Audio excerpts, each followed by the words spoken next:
10:30 de la noche. Presentan Chilevisión Noticias. Hola, hola, ¿qué tal? Muy buenas tardes, bienvenidos a las noticias de este miércoles 27 de octubre, una jornada muy noticiosa. Vamos a estar hablando del cuarto retiro que todavía se sigue discutiendo ahí en el Senado. Vamos a hablar de las últimas declaraciones del candidato del oficialismo, Sebastián Sichel, quien le dio libertad de acción a sus parlamentarios y a sus militantes. Pero antes tenemos las cifras del COVID-19. Sí, vamos a analizar un poco porque sabemos que la situación sanitaria está compleja. Revisemos el último balance hecho por las autoridades. Hay un reporte de 1.753 nuevos casos y 6 muertes asociadas al COVID-19. Y con este nuevo balance, las autoridades informaron que en nuestro país ya supera, y esto sí que hay que prestarle atención, los 10.000 casos activos. Le sumo a eso que el tercio de ellos son asintomáticos, así que ahí hay un problema puntual, claro, porque no hay síntomas, por lo tanto la gente no sabe que está contagiando. Esta es una situación que no se daba en cuanto a la cantidad de casos activos desde el 20 de julio. Durante las 2 últimas semanas, los contagios nuevos, escuché bien, han aumentado un 89%. El miércoles las autoridades informaron que hay una positividad de los exámenes PCR que está en torno a un 3,11% a nivel nacional. Sí, y ojo, porque en la región de O'Higgins esta positividad llegó a un 8%, cifras que no veíamos hace tiempo en nuestro país. Y respecto a la red asistencial, hay 458 pacientes en las unidades de cuidados intensivos, de los cuales 346 están conectados a ventilación mecánica. Bueno, y estas cifras inquietantes y también los anuncios en torno, por ejemplo, al pase de movilidad han hecho que las filas se repitan en varios puntos del país, particularmente en la comuna de Santiago, también en Providencia. Vamos a ir con Carola Carrillo, que ha estado durante toda esta semana monitoreando lo que ocurre con los centros de vacunación. Carola, tú nos cuentas. Hola, Carola. ¿Cómo están? Muy buenas tardes. Se repite básicamente la imagen que le mostrábamos ayer a esta misma hora. Ayer estábamos en la comuna de Santiago, ahora estamos en la comuna de Providencia, en el Club Providencia, aquí en la calle Pocuro, que es uno de los 6 centros de vacunación que existe en la comuna de Providencia. Este en particular, junto a otros 2, está orientado solamente a las personas que vienen a buscar la dosis de refuerzo, y fíjense que aquí da vuelta la manzana la fila. Es mucho el interés de las personas por recibir esta tercera dosis. Hay gente que no vive acá necesariamente, pero que trabaja cerca, que venía de paso a hacer algún trámite y aprovechó de quedarse, y es por eso que se ha visto harta gente en los últimos días. De hecho, en una actividad oficial conversamos durante esta mañana con la alcaldesa Evelyn Matei, quien reconocía que sí, las filas eran bastante largas, y es que es por eso que han tenido que, entre otras cosas, según decía ella, aquí en la comuna de Providencia, contratar personal extra. Y lo que estamos viendo aquí, la imagen en vivo, es un móvil, ¿cierto?, que según dijo la subsecretaria de Salud, Paula Daza, va a estar recorriendo todos los sectores que estén más complicados, los que tengan las filas más largas, para poder ir así haciendo un poco más rápido el proceso. De hecho, acá se le piden todos los datos, digo, a las personas. Pasan unas 15 aproximadamente para vacunarse arriba de este bus, y hay otras que ingresan al Club Providencia. La idea es ir agilizando,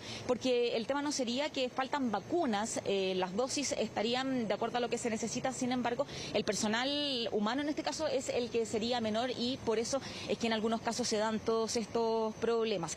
Conversamos con la gente que llegó a hacer la fila. Algunos venían preparados, decían que ya habían visto, principalmente a través de los medios de comunicación, estas largas filas que se estaban desarrollando en los últimos días, mientras que otros se sorprendieron, esperaron hasta 3 o 4 horas aquí en la comuna de Providencia.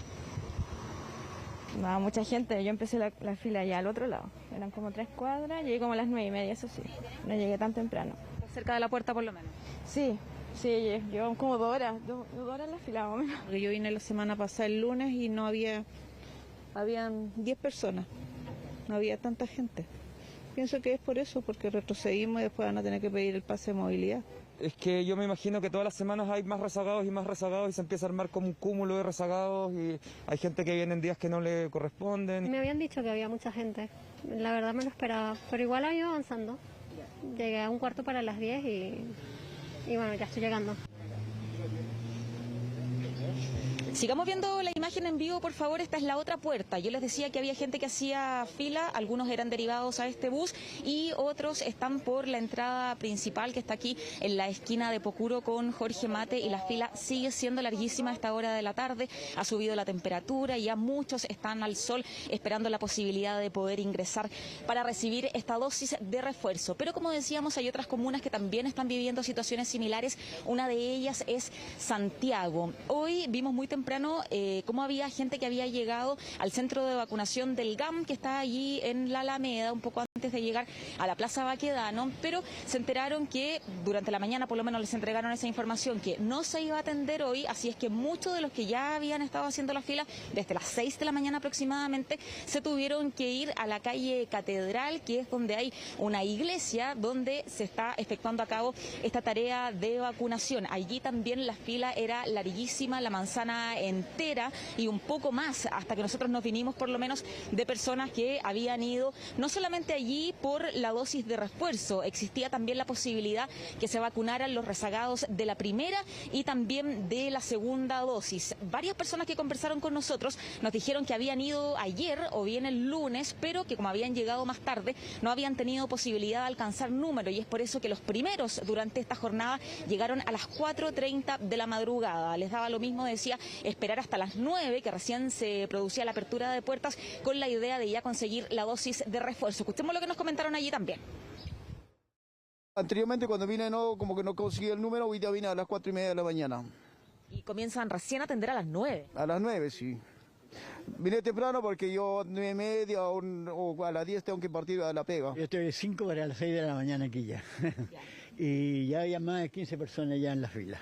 A las 5:40. 5:40 de la madrugada. ¿Lo había intentado antes? Sí, 2 veces, pero no alcancé. Ayer vinimos y igual estaba dando la vuelta por Santo Domingo, pero no alcanzamos, que se acabaron las vacunas. Llegué como a las 6:30, vengo por la tercera dosis, la de refuerzo, y me toca hoy día. Me imaginé esta larga fila, por eso traté de llegar lo más temprano posible. Vimos a varias personas que ya sabiendo lo que les esperaba fueron preparadas, en el sentido que llevaron un piso para poder estar más cómodas durante la espera. Se prepararon también con un café, con algo para desayunar, porque sabían que pese a que ellos habían llegado muy temprano, recién tenían la opción de recibir un número después de las 9 de la mañana. Les decíamos hace un rato que conversamos también durante esta mañana con la alcaldesa de Providencia, que es el otro lugar donde, según ella misma reconocida, ha habido muchas filas en los últimos días. Dicen que están haciendo todo lo posible para atender a la mayor cantidad de personas posibles. Aquí hay mucha gente que trabaja también en la comuna de Providencia, por eso ve la facilidad de vacunarse aquí para no alejarse más. Se escapan un rato de la pega, aunque esa escapada puede durar hasta 3-4 horas incluso, dependiendo del horario en que vengan y la cantidad de gente con la que se encuentran. Escuchemos lo que dijo Evelyn Matei. Vamos a recibir hoy, miércoles, mañana y el viernes la ayuda de un bus que es de la subsecretaría, que es del Ministerio de Salud y que nos viene a ayudar a acelerar las vacunaciones. Como ustedes ven, hay harta fila. No voy a mentir, hay harta fila. Sin embargo, lo que importa es que efectivamente, ¿no es cierto?, pueden salvar la vida. Nosotros todavía tenemos mucha gente sin vacunar en Chile y aquí en Providencia están las puertas abiertas. Bueno, de hecho, entregando algunas cifras, la alcaldesa decía que aquí en Providencia se está vacunando del orden de 3.500 personas al día. Y mencionaba yo que tienen 6 puntos, 3 destinados a la vacuna de refuerzo y 3 otros puntos para los rezagados. Así es que es mucho el trabajo que han tenido y es por eso que se suma, en este caso aquí, este bus que les comentábamos y les mostrábamos al comienzo del despacho. Cuando hablamos con la alcaldesa, tuvimos también la oportunidad de hacerle algunas preguntas a la subsecretaria de Salud, Paula Daza, quien comentaba, por ejemplo, que ayer fue un día muy importante en lo que respecta a la vacunación porque se aplicaron 300.000 dosis, que es la cifra más alta de vacunas que se entrega al día desde marzo, y de esas 300.000, casi 200.000 eran dosis de refuerzo. Actualizando las cifras, ella decía que cerca del 72% del público objetivo por ahora se ha colocado ya esta tercera tercera dosis y que precisamente abordando el tema de las filas, a partir de esta semana se iba a buscar otras alternativas. El bus que mencionábamos que va a estar recorriendo varios puntos, no es solamente uno, son 20 móviles en total los que van a estar realizando esta función. Se va a tratar también de aumentar el horario en los puntos de vacunación y le preguntábamos cuál sería la explicación que ellos tienen, porque en los últimos días hemos visto tanta gente y nos mencionaba que claramente uno de esos motivos es el pase de movilidad, que ya se ha anunciado que va a ser necesaria la tercera dosis para poder tenerlo, así es que bueno, mucha gente tal vez de cara a las vacaciones que ya muchos deben estar preparando han decidido venir finalmente. Muchos rezagados también, incluso de la primera dosis, vacunándose en varias comunas de la región metropolitana. Escuchemos lo que dijo la subsecretaria Daza. A partir de esta semana, todos los de Seremi de Salud de nuestro país están desplegando distintas estrategias para tener mayor acceso a la vacunación. En general son estrategias locales, focalizadas en función de las comunas, de la ruralidad, pero en general, ¿cuáles van a ser aquellas estrategias? Lo primero es aumentar la cobertura en el tiempo, extender los horarios a un horario vespertino y tener un horario continuado. Lo segundo es aumentar los puntos de vacunación. Lo tercero, algunos vacunatorios van a abrir los fines de semana y lo otro es tener la estrategia extramuro como la que estamos viendo en el día de acá. Bueno, es por eso que se hace un llamado también, Vivi y Roberto, a estar atentos a la información que se va a publicar para que la gente tenga más alternativas, ¿cierto?, con respecto a lugares y también horarios de funcionamiento de los vacunatorios. La autoridad también recalcó durante esta mañana que se va a necesitar una vacunación al menos una vez al año, ya lo había comentado a principio de esta semana el ministro París, y que lo ideal sería que eso ocurriera antes del invierno. Así es que, bueno, a prepararse también para lo que viene más adelante. Por ahora, seguimos mostrando a la gente que se está poniendo al día con este primer esquema de vacunación, fila larguísima todavía de unas 3 cuadras aproximadamente aquí en el Club Providencia. Sí, hay que armarse paciencia, 3 a 5 horas en promedio es lo que se está demorando en algunas comunas, la posibilidad ya sea para los rezagados o quienes están en el plan de la dosis de refuerzo. Vamos a seguir pendiente de este tema. Muchísimas gracias, Carola. Gracias, Carola. Largas filas, Vivi. ¿Sabes qué? 26 grados hacen a esta hora en Santiago y se espera una máxima de 28 a 29. Harta agüita. Sí, agua y refrescarse, ¿no?, para la espera de esta tercera dosis que sin duda es muy importante. Continúan las dudas sobre el retiro, o mejor dicho, sobre la aprobación del proyecto para retirar el cuarto 10% de las AFP. Ayer dábamos cuenta que la Comisión de Constitución del Senado ya había aprobado esto y la próxima semana tal vez se podría votar en el Senado. Guillermo San Martín nos aclara estos plazos, si efectivamente la semana que viene ya podría haber novedades o no. Guillermo, ¿cómo estás? ¿Qué tal, Guillermo? Buenas tardes. Hola Roberto, Viviana, ¿cómo están? Muy buenas tardes. Se mantiene la duda hasta el momento respecto a si va a estar la disposición o no para que se vote en la sala la próxima semana en el Senado. ¿Y por qué? Puesto que se debe esperar lo que ocurra con la reunión de los comités. Como lo adelantaba ayer la presidenta del Senado, no es una idea que pueda imponer ella, sino que tiene que tener el respaldo porque las tablas ya están consensuadas previamente, los plazos como van ingresando los proyectos y estos van sumándose a la cola, por decirlo de alguna manera, y para ponerlo sobre tabla se requiere que haya acuerdo de los comités. Pero lo es muy probable que eso pueda ocurrir considerando que hay consenso de la tensión que está generando el cuarto retiro para ponerlo o bien el martes o el miércoles de la próxima semana para discusión en general en la sala del Senado. Eso respecto a los plazos, porque también se sigue insistiendo en la búsqueda de los votos, especialmente en la oposición, para intentar alcanzar el quórum de 3/5 que se ha establecido. Ya hemos conocido la posición de Carolina Goich, quien ya ha señalado que no está disponible para avanzar en torno a un cuarto retiro, pero sigue la duda en torno a Carlos Montes, también el senador Ricardo Lagos Weber, y eso es un trabajo que se está adelantando desde el oficialismo y también desde la oposición para ver cómo se puede configurar el escenario final por parte del oficialismo para que se rechace y por parte de la oposición para que se logren los votos suficientes. Nos encontramos junto a la senadora Luz Ebensperger, también el senador Álvaro Izalde, pero vamos a comenzar con la senadora Luz Ebensperger para consultarle, senadora, ustedes ya han planteado que no están de acuerdo con este cuarto retiro. ¿Cómo se puede considerar esta idea a su juicio para que no estén los votos a partir de los escenarios que se plantean? Ya se ha señalado de que hasta ahora de su sector hay un par de parlamentarios que están analizando, pero ¿cómo se puede revertir ese escenario para lo que ustedes pretenden? Muy buenas tardes. Muy buenas tardes. Simplemente hacer un llamado a la responsabilidad política, ¿no es cierto? Claramente yo creo que este cuarto retiro tiene una gran influencia política por el escenario eleccionario y las próximas elecciones del mes de noviembre. Acá, yo lo he dicho en otras oportunidades, los principales beneficiados son los políticos, mucho más allá que las personas. Acá, cuando tú respondes la pregunta ¿quién beneficia?, va a beneficiar a mucho menos personas de las que va a perjudicar. Y eso mismo lo señala la tramitación, distinta a todos los otros cuartos retiros que se han hecho. Siempre en la Comisión de Constitución habíamos analizado estos retiros inmediatamente en general y en particular. Eso requiere una revisión y un estudio mucho más profundo, cosa que aquí se cambió el procedimiento precisamente porque sabían que no, si lo hacíamos como se hacía habitualmente, no alcanzaba a llegar a la sala antes de las elecciones. Y no solamente lo planteo yo, el mismo senador Guantumilla hizo presente ayer en la Comisión de Constitución este cambio de procedimiento y señaló que no estar de acuerdo con que se separara la votación general de la particular. Y en este caso, ¿esto permitiría que se alcance el consenso en el oficialismo de no entregar su voto a favor, el que se vote con posterioridad, por ejemplo, en particular, posterioridad a la elección? Bueno, yo no puedo asegurar votos de nadie, puedo decir, ¿no es cierto?, que al menos en mi bancada hasta el momento no tenemos información ni ninguno de nuestros senadores ha manifestado intención de aprobarlo. Los otros votos que, como usted señala, estarían en discusión, lo que se ha dicho públicamente son del senador Sondón y probablemente la senadora Sabat. No tengo conocimiento de otros votos que pudieran salir en favor de la aprobación de este cuarto retiro. ¿Ustedes están porque se dé tramitación inmediata, considerando que también ustedes como comité van a participar de esa decisión, que se someta a votación, por ejemplo, en general la próxima semana? ¿Ya están disponibles para ello? Bueno, esa va a ser una decisión, ¿no es cierto?, que tenemos que conversar con nuestro jefe de comité y tomar una decisión conjunta de toda la bancada.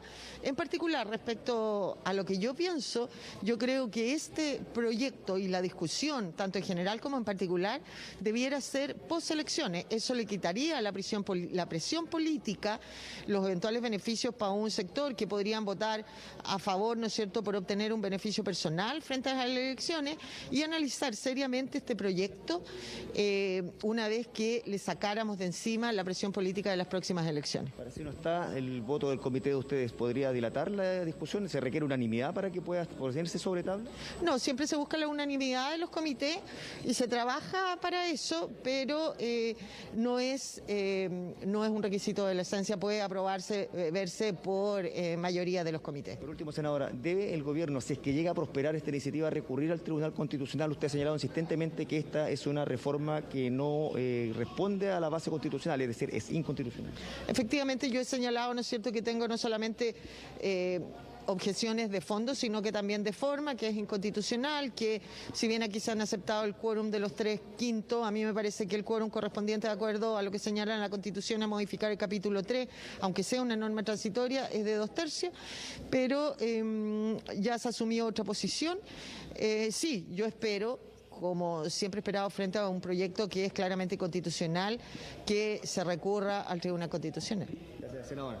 También queremos profundizar sobre esta materia con el senador Álvaro Elizalde, precisamente respecto a lo que significan la búsqueda de los votos que se están generando, particularmente a partir de lo que ha planteado el senador Carlos Montes, el senador Ricardo Lagos Weber. Ya conocíamos lo de la senadora Carolina Goich, y precisamente junto al senador conocer cuáles son los mecanismos que se están buscando para tratar de convencerlos, senador. Se hablaba incluso de, por ejemplo, incorporar a Carlos Montes, a Lagos Weber en un equipo de trabajo para que vaya elaborando indicaciones de manera de que ellos puedan sentirse parte y desde ya entregar su voto a favor en general. Buenas tardes. Buenas tardes. Bueno, en primer lugar, la bancada del Partido Socialista, conforme a lo que fue la resolución de su Comité Central, que su instancia máxima de conducción ha acordado aprobar el cuarto retiro. Nosotros vamos a apoyar el cuarto retiro, por tanto lo vamos a votar favorablemente. Cuestión distinta es que algunos senadores han planteado ciertos temas específicos para perfeccionar el proyecto, y eso es parte del debate legislativo, y por tanto tendrán que considerarse esas propuestas con el objeto de, a través de indicaciones, poder incorporarlas, insisto, en la tramitación legislativa. ¿Qué esperamos? En primer lugar, que el proyecto se vote a la brevedad posible. Los senadores Araya, Durresti y la senadora Proboste han solicitado formalmente que esto se ponga en tabla el próximo martes. Eso depende del acuerdo de los comités. Obviamente la UDI y Renovación Nacional van a estar en contra, todo el piñerismo va a estar en contra. Entonces no es llegar y ponerlo en tabla, eso es parte del debate que se tiene que generar con los comités, y es, como he señalado, difícil que este acuerdo se establezca con facilidad porque el piñerismo está en contra. E independientemente de eso, esa es una votación que se realiza en general, es decir, la idea de legislar. Si se aprueba el proyecto, entonces se entra en una segunda etapa en donde se pueden presentar indicaciones y pequeñas modificaciones con el objeto de ya posteriormente discutir en particular el proyecto. Bueno, y ahí va a ser clave que, por ejemplo, para esas indicaciones estén incorporados Carlos Montes, Ricardo Lagos Weber, considerando de que las indicaciones finalmente van a ser posteriores a la votación en general, es decir, se va a haber un acto de fe prácticamente de los senadores si votan a favor para después incorporar estas indicaciones. Incorporarlo a este equipo de trabajo sería un paso para asegurar su voto a favor. Bueno, nosotros creemos que se tienen que considerar las distintas posturas de los distintos senadoras y senadores con el objeto de construir la mayoría necesaria para que este proyecto se apruebe, porque este proyecto es una reforma constitucional. De hecho, no bastan los votos de la oposición para su aprobación, se requiere que algunos senadoras y senadores del oficialismo lo voten favorablemente. Para que eso sea posible, entonces, obviamente se va a tener que generar un espacio de diálogo con el objeto de incorporar esta propuesta. Pero insisto, la postura mayoritaria de las bancadas de oposición es votar favorablemente estos proyectos y esperamos que se sumen algunos representantes del oficialismo que actúan nuevamente con autonomía respecto del piñerismo, respecto de Sebastián Piñera, para que el proyecto finalmente sea aprobado. Muchas gracias, senador. Gracias a ustedes. Bueno, estaban las palabras entonces del senador Álvaro Elizalde mostrando las posturas que existen entre el oficialismo y la oposición. Por una parte, desde el oficialismo buscando convencer a todo su sector de que no entreguen su voto, lo que impediría alcanzar el quórum para que siga prosperando la idea de legislar en torno a este cuarto retiro de los fondos de pensiones, y no lo propio por parte de la oposición, en el sentido de no tan solo sumar a todo su sector, entre ellos Carlos Montes, el senador Ricardo Lagos Weber, quienes están manifestando dudas, como también Carolina Goich, para poder a ellos también sumar tan solo 2 votos del oficialismo que podrían estar, pero siempre y cuando se termine avanzando respecto a lo que son los acuerdos en torno a las indicaciones. Y como les decíamos, como es una votación de la idea de legislar, no se van a conocer las indicaciones hasta que se apruebe esa idea de legislar, y por ende, para poder comprometer los votos de aquellos que tienen dudas, sería clave quizás incorporarlos a un equipo de trabajo en el que ellos puedan ser parte de la redacción de estas indicaciones con el propósito de poder asegurar su voto a la idea de legislar. Guillermo, una pregunta muy breve. ¿Qué dice tu instinto? ¿Cuándo podría estar votándose eso? Más allá de la intención que tengan las distintas bancadas, ¿qué dice tu instinto? ¿Cuándo estarían votando esto? Lo más probable es que esto quede para el miércoles. Sin lugar a dudas que es difícil que se pueda comprometer para el martes, puesto de que se va a estar sobre la máquina en términos de lo que significa el lunes feriado también. Por eso no se establece directamente el martes, pero el miércoles es muy probable que esté la voluntad, haya mayor acuerdo, e incluso desde el Ejecutivo han manifestado que mientras antes de las elecciones se vote mejor, o bien se deja para posterior de las elecciones o las semanas anteriores a la elección, pero no muy encima de ellas, puesto que eso sí podría conflicar lo que es las intenciones del Ejecutivo, en particular de que no se avance en torno a este cuarto retiro de los fondos de pensiones. Bien, Guillermo, muchísimas gracias. En cualquier momento volvemos contigo. Vamos con la información in situ de esta protesta de los taxistas. Están bloqueando la arteria de la Alameda, cercano esto precisamente al Palacio Presidencial. Ahí está clara la imagen. Y principalmente acá hay un reclamo en torno al decreto 100. Hay varias, podríamos decir, modificaciones que se pueden dar. Una de ellas tiene relación con la electromovilidad. Ellos consideran que esas metas son difíciles de alcanzar. Y digamos también que hace rato que hay demandas, por ejemplo, que tiene que ver con la regulación de las aplicaciones de los usuarios que todos conocemos. Hay ahí también una disputa que se ha dado en el último tiempo. Entiendo que ya tenemos algunas declaraciones respecto a las razones que hay detrás de esta movilización de los taxistas. Escuchemos.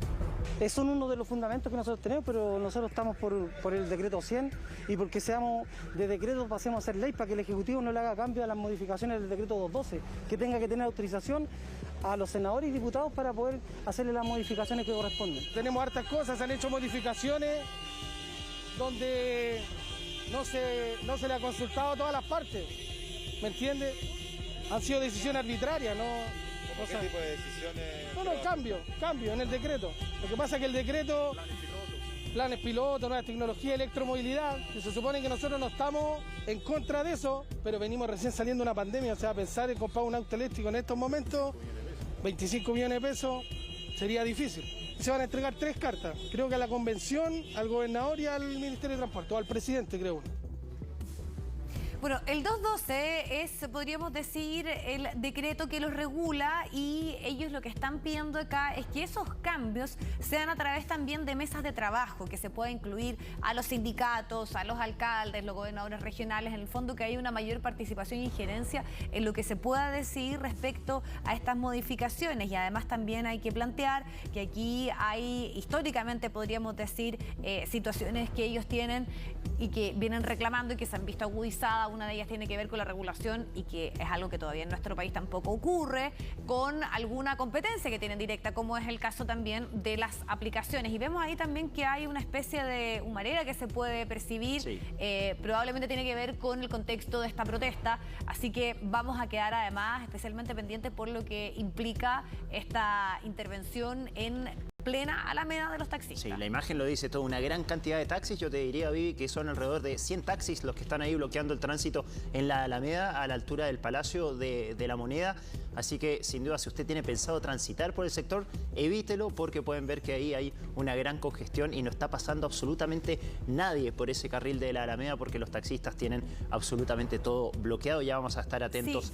Sí. Solamente agregar que probablemente esto pueda repetirse. La protesta, eso sí, está autorizada por esta calzada, así que por eso es que no hay una intervención y no hay ningún tipo de situación distinta, porque al parecer habría una autorización para que esta caravana se pudiese realizar respecto a lo que ellos están solicitando en cuanto a modificaciones, una mayor injerencia en este decreto 212 y en todo lo que implica. Y vamos a ver también qué es lo que ocurre, porque es bien masiva la convocatoria y estoy revisando también las imágenes que están en las redes sociales de la cámara de la unidad de control de tránsito, y la verdad es que nosotros no alcanzamos a percibir, pero es mucho más largo que lo que podemos ver en la pantalla, así que atención con aquello, sobre todo por los efectos que tiene esto en el tránsito. Sí, ahí está la molestia de los taxistas. La ministra quiere privatizar el transporte menor, dicen ahí quienes están protestando en la Alameda. Pero también hubo otras protestas durante esta jornada, Vivi. Por ejemplo, en la comuna de Pudahuel, porque el movimiento No Más TAC y vecinos del sector cortaron el tránsito en la autopista Vespucio Norte porque se oponen a su ampliación. Esto ocurrió alrededor de las 9 de la mañana. En las primeras horas de la mañana, un grupo de personas realizó un corte de tránsito en la autopista Vespucio Norte, específicamente en la altura de La Travesía, en la comuna de Pudahuel. Vemos las imágenes, se produjo un gran atochamiento ahí en el sector. Los adherentes a esta manifestación pertenecían al movimiento No Más TAC y también se unieron vecinos del sector. El motivo de esta manifestación es debido a la oposición que existe en la ampliación de la autopista y la construcción de un paso nivel. La protesta generó una congestión kilométrica, sin embargo, a las 9 de la mañana se repuso el tráfico en el sector. Escuchemos palabras de los dirigentes del movimiento No Más TAC respecto a esta protesta ocurrida esta mañana ahí en Vespucio Norte. Bueno, Carabineros siempre ha estado a través del hostigamiento, es un actuar típico de Carabineros frente a las manifestaciones que nosotros hacemos. Hoy en día estamos en una manifestación en conjunto con la UCAP de Pudahuel, que también están luchando en contra de Vespucio Norte, y como movimiento también con nuestras peticiones en contra del sistema de concesiones, mientras no se abra una mesa de diálogo en el gobierno, ya sea para la problemática de los vecinos de Pudahuel, para las problemáticas del movimiento No Más TAC, estas movilizaciones van a seguir, y yo se lo dije al ministro Moreno, mientras él se haga el sordo con los pobladores y con las personas y ciudadanos comunes y corrientes, nosotros vamos a seguir en la calle y vamos a seguir en la lucha. Personalmente me entrevisté con el más representativo, porque aquí hay dos cosas paralelas. Está el movimiento No Más TAC y hay un conglomerado de residentes del sector de la 55 que están en contra de una ampliación de la autopista de Vespucio Norte.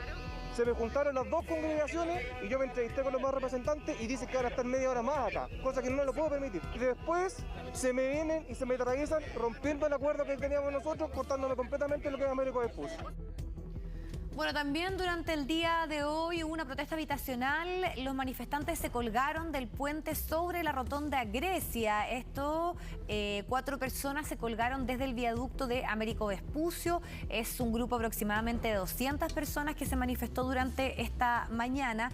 Estamos hablando de una protesta convocada por el Movimiento Autónomo de Vivienda. Es una organización que tiene aproximadamente 1.200 familias. Vamos a escuchar precisamente las declaraciones en torno a sus demandas y también el reporte de Carabineros en cuanto a lo ocurrido. Nosotros hoy día estamos denunciando un hecho que queremos hacer una marcha a Valparaíso el 7 y 8 de noviembre con 1.200 familias. tenemos todo comprado, tenemos la mercadería, tenemos contratados los buses, tenemos todo para cuando tengamos que devolvernos. Pero la delegación se nos negó el permiso.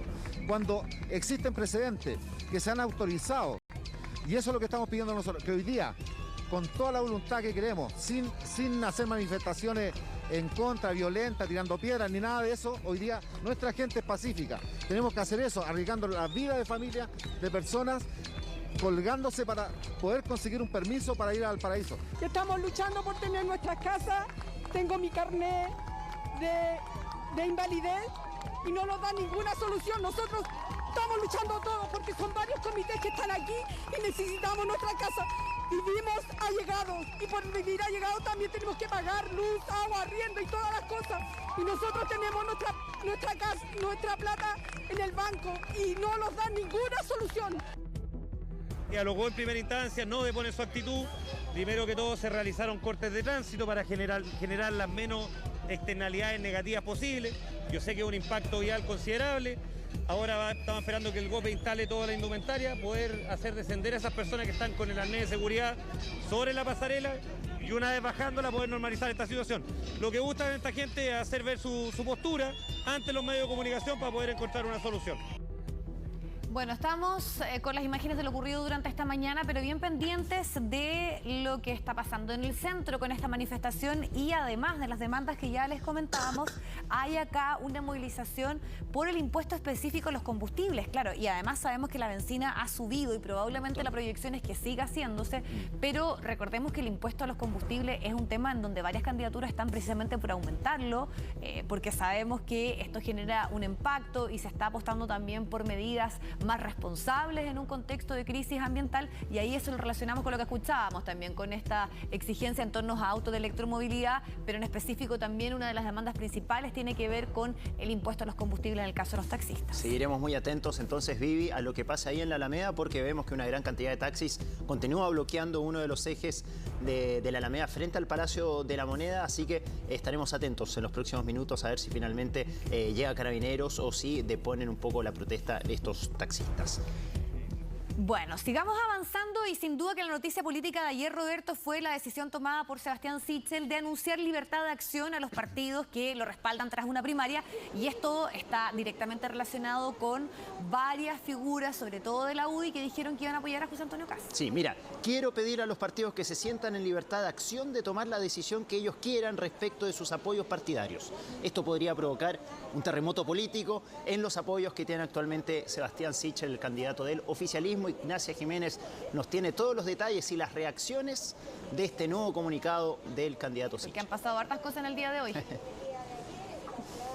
Sí, está un poco tenso el ambiente en el círculo cercano del candidato Sichel, pero no precisamente en el comando, sino en los partidos políticos después de esta declaración de ayer en la tarde, porque al final lo que sale a hacer Sebastián Sichel hoy día es un gesto para dejar claro que él es el candidato del sector y que los que no quieran apoyarlo en este camino, que al final se vayan hacia la otra vereda, hacia la vereda de José Antonio Kast, como ya lo venían haciendo varios parlamentarios durante las últimas semanas. Ustedes decían varios de la UDI, otros de Renovación Nacional, que habían asegurado que su candidato en esta primera vuelta presidencial era José Antonio Kast y no el electo por las primarias del sector Sebastián Sichel. Durante esta jornada le volvimos a preguntar sobre todo por esta relación que hoy día queda complicada con los partidos, no tanto con los dirigentes de Chile Podemos Más, sino más bien con los parlamentarios, con los militantes de base que hoy día están en esta libertad de acción que le da el candidato y que para algunos no fue el tono correcto con el que Sebastián Sichel abordó este tema,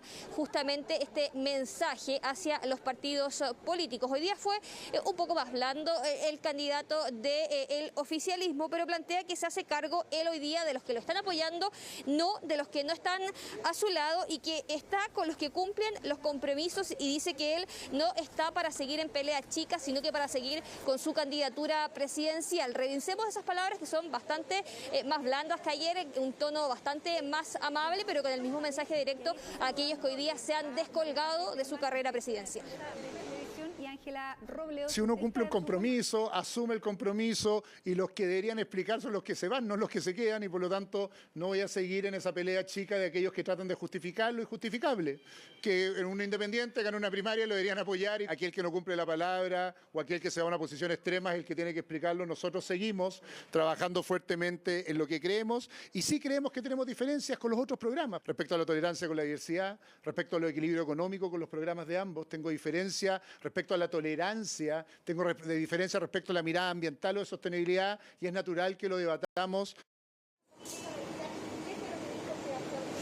Y después de las declaraciones de ayer en la noche se empezaron a dar varias reuniones importantes, tanto en los partidos como acá en el comando. Ayer en la noche fue Renovación Nacional el que hizo un encuentro de su directiva después de la declaración de Sebastián Sichel, para terminar con una declaración asegurando que el partido RN sigue detrás de la candidatura de Sebastián Sichel y que no rompe su compromiso y respeta este resultado en la primaria que lo elige como candidato. Lo mismo dicen desde la UDI después de una comisión política durante esta mañana, y un signo quizás más fuerte es el que dan exabanderados del sector. Estamos hablando del signo que da hoy día Ignacio Briones, que viene hasta acá, hasta la sede del comando de Sebastián Sichel para una reunión en materia económica, y Mario Desbordes, que también hace lo propio para mostrar su respaldo, su compromiso con la candidatura de Sebastián Sichel. Ambos exabanderados de esta primaria del sector dicen que ellos siempre han estado presentes en la campaña, desde el primer momento se pusieron a disposición de este trabajo con Sebastián Sichel, y ahora más que nunca van a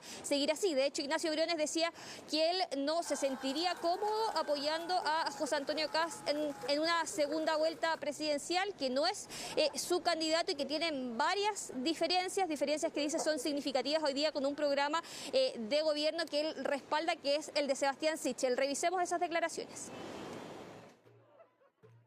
Apoyo a Sebastián Sichel desde el día de la primaria. Me invitó a que lo apoye en la parte económica, que es algo que me parece muy natural, que le asigno la mayor importancia. Yo siempre he dicho, soy muy mal consejero de los tonos, los consejos políticos, por una razón muy sencilla. Yo no gané en la primaria. En cambio, Sebastián Sichel sí así. Sigo, como siempre, a disposición de Sebastián. Sebastián es mi candidato no porque ganó la primaria. Por supuesto que eso importa, porque uno empeñó la palabra, y los que empeñamos la palabra la cumplimos, o casi todos, por lo que estoy viendo estos días. Pero además de eso es mi candidato porque Sebastián Sichel tiene el programa de gobierno que a mí me identifica, y además porque creo que es un muy buen candidato y está preparado y sería un buen presidente de Chile. Por eso es mi candidato, no porque ganó la primaria solamente. Entonces estoy apoyándolo desde el día 1 y lo sigo apoyando. Esta visita no es novedad, lo que pasa es claro, se da en este contexto, pero no es que empiece hoy a apoyar a Sebastián Sichel, al revés. Lo he apoyado, lo voy a seguir apoyando, y estoy seguro que vamos a pasar a segunda vuelta. El verdadero adversario está al frente, en la izquierda, en el Partido Comunista, y es por eso que reiteramos nuestro compromiso con nuestro candidato presidencial, Sebastián Sichel. Somos un partido que honra su palabra. Con esa misma convicción exigimos reciprocidad en segunda vuelta para quien sea el que resulte electo. Por lo mismo, esperamos un compromiso mutuo y explícito de apoyo en segunda vuelta. La discusión sobre la libertad de acción quedó zanjada. Sebastián Sichel hace un llamado a los partidos, pero nosotros en la UDI creemos que la campaña no corresponde en instrucciones ni órdenes de ningún tipo, pero sí convocar con la fuerza de nuestras ideas. Eso es lo realmente importante. Ignacio, al parecer el tema está en qué va a ocurrir en una segunda vuelta, que era lo que se esperaba que se pudiese acordar, y que finalmente lo que hace Sebastián Sichel es precisamente marcar totalmente lejanía con la figura de José Antonio Kast, pero hay declaraciones que siguen, podríamos decir, incendiando esta situación, que es la del diputado Mellado, que dice que es un caballo de Troya, que lo que vino a hacer Sebastián Sichel es a destruir la centroizquierda desde dentro. Entonces, ¿qué puede ocurrir eventualmente con los apoyos en una segunda vuelta? Pensando que ya, por ejemplo, el presidente Evópoli ha dicho que tendría que respaldarse a José Antonio Kast. Eso lo dijo durante el día de hoy. Sí, por eso yo decía al principio este contacto que la tensión quizás no está tanto hoy día en el comando de Sebastián Sichel, sino en los partidos de Chile Podemos Más, porque es desde ahí donde han salido nuevas voces, o las mismas al final de la última semana, a reiterar que acá se tiene que hacer un acuerdo para una eventual segunda vuelta, si es que es Sebastián Sichel o si es que es José Antonio Kast, existan los apoyos mutuos. Sin embargo, desde el comando dicen que ese es un camino descartado, que hoy día la preocupación preocupación es justamente la primera vuelta presidencial, es sacar a flote esta campaña y seguir adelante en las 4 semanas, un poco menos que quedan de campaña presidencial, pensando de cara a lo que es la elección del 21 de noviembre. Pero José Antonio Kast ha reiterado que la invitación sigue abierta a poder hacer un acuerdo, y él decía que más allá de las polémicas que se han dado durante las últimas jornadas, de las críticas que le ha hecho el candidato Sebastián Sichel, lo que ahora hay que poner el foco en las propuestas, en el debate de las ideas, y decía él que en momentos difíciles damos señales claras, decía, desde su candidatura para poder confrontar a quienes corresponden esta carrera, haciendo un guiño ahí José Antonio Kast, que hoy día el adversario no es Sebastián Sichel, que la pelea no tiene que estar en el sector de la derecha de nuestro país, sino en confrontar ideas con la candidatura de Gabriel Boric. Y los quiero invitar a que revisemos justamente esas declaraciones de José Antonio Kast, que vienen desde la región de Ñuble, en una de las giras que está haciendo por el país durante esta semana. Creemos que las palabras que ha emitido Sebastián Sichel son equivocadas, quizás fruto de lo incómodo que puede ser una situación electoral, que es evidente que nosotros hemos subido, él algo ha bajado, pero volvemos a insistir que nadie ha ganado nada. Esto puede cambiar. Y nosotros le pedimos a todos los candidatos que mantengan la misma firmeza posición en sus planteamientos.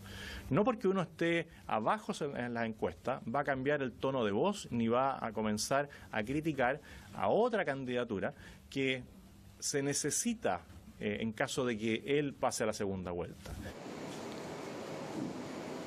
Vivi, tú hablabas hace un momento atrás de declaraciones que han sido bastante fuertes durante esta jornada, en particular que vienen desde parlamentarios en el Congreso Nacional. El diputado RN Miguel Mellado hoy día hacía un punto que acá Sebastián Sichel lo que ha hecho con su declaración de darle libertad de acción a los partidos es desatar una crisis al interior de Chile Vamos, en tensionar aún más la coalición de como lo venía haciendo durante las últimas semanas, y dice que acá se descubrió el caballo de Troya, porque a su juicio hoy día Sebastián Sichel sacó su verdadera cara la noche de ayer con esta declaración, con este tono que ha molestado a varios en los partidos, que dicen no es la señal que esperaban como parlamentarios. Revisemos justamente esa molestia que hay hoy día entre distintos congresistas, distintos legisladores del sector. De una soberbia tremenda, ¿cierto?, de un candidato que pretendía representar a la centro derecha y que desde el inicio, cuando llegó, desde la centro izquierda, llegó a nuestra casa y nos empezó a tratar a la patada.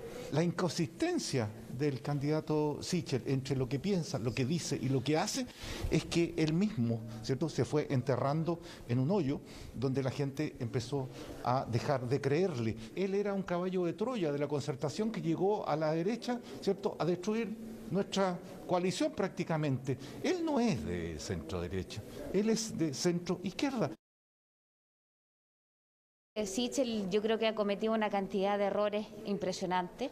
Desde el primer momento comenzó a tratar a los partidos políticos como si tuviéramos una especie de tiña, lepra, algo que se podía contagiar y que a él no le convenía.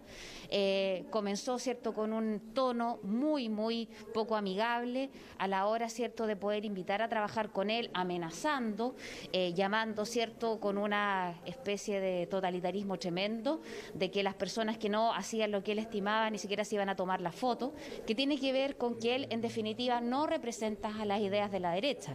Muchos de nosotros nos sentimos orgullosos de decir que somos de derecha.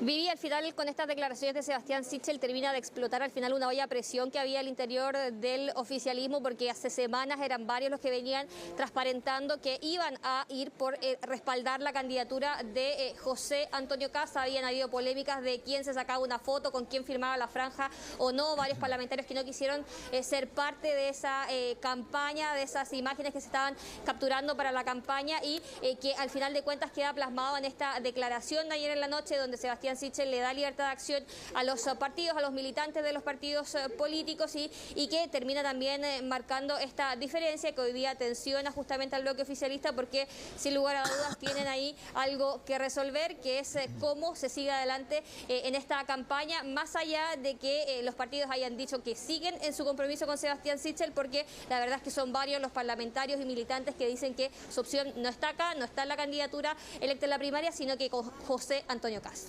Ignacia, te agrego una persona más que también le echó leña al fuego. Evelyn Matei, alcaldesa de Providencia, dijo: la verdad es que yo no he visto a los dirigentes ni a los partidos apoyando activamente al candidato que ganó la primaria, y tampoco he visto a los otros 3 candidatos, Lavín, Desbordes y Briones, apoyando activamente, dijo la alcaldesa de Providencia, Evelyn Matei, también sumándole un poco más a esta polémica. Ignacia, muchísimas gracias y ya volvemos contigo.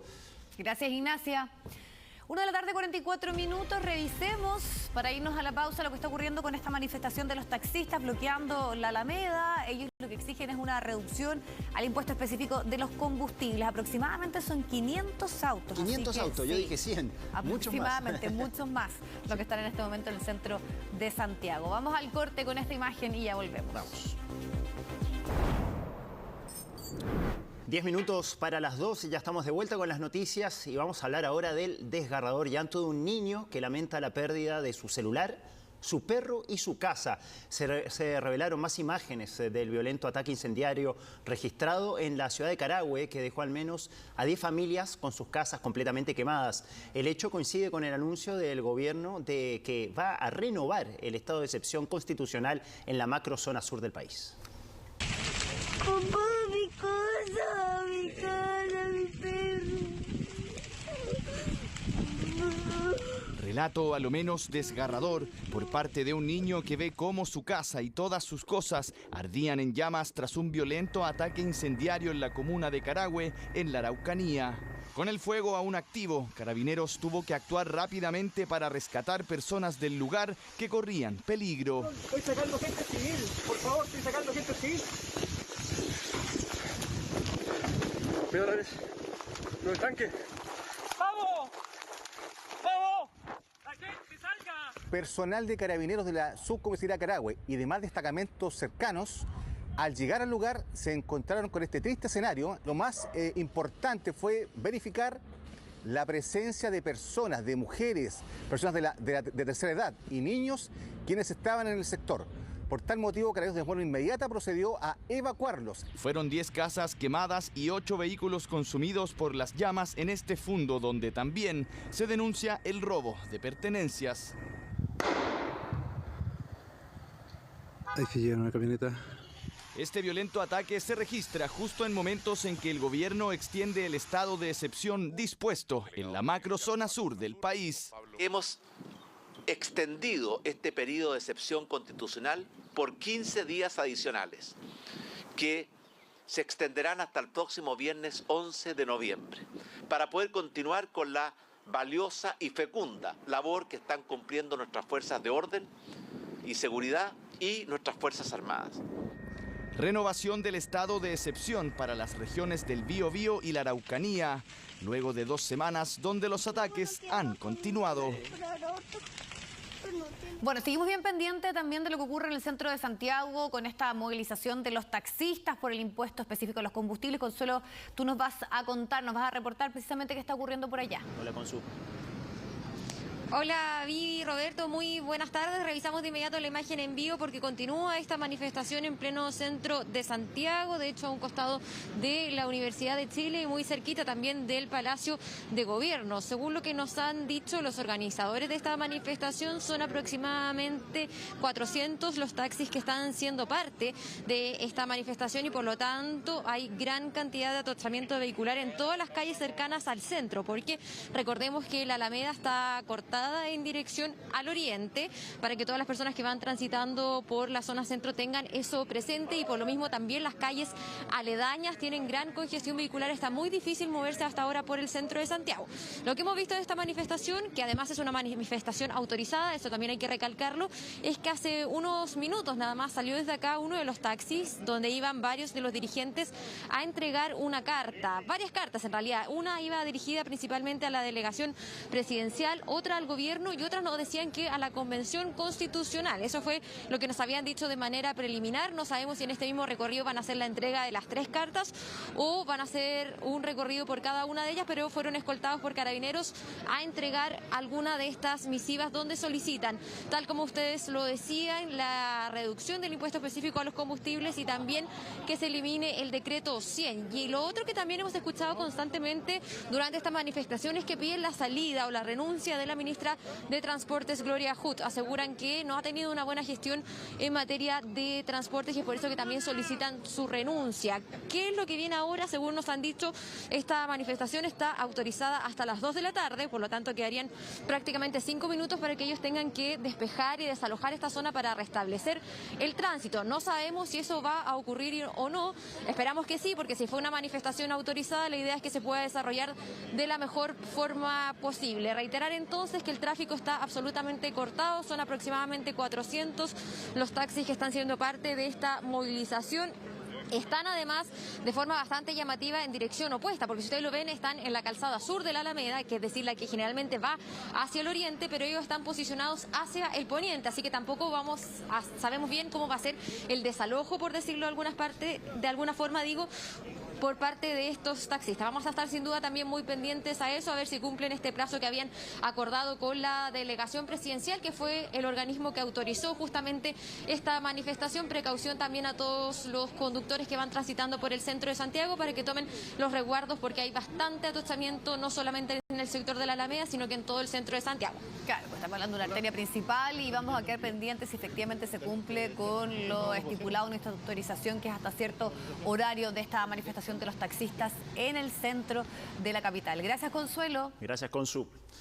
Vivi, te tengo una pregunta. ¿Sabes lo que es la maniobra de Heimlich? Sí, es una maniobra para las personas que se atoran. Sí, que le puede salvar la vida a una persona. Bueno, las imágenes son impactantes. Esto ocurrió en un restaurante de Bella Vista, donde el dueño de este local le salvó la vida a una clienta que justamente estaba atragantada con un pedazo de carne. ¿Qué hacer en el caso de que le pase esto a usted en su casa? Lo vemos en la siguiente nota.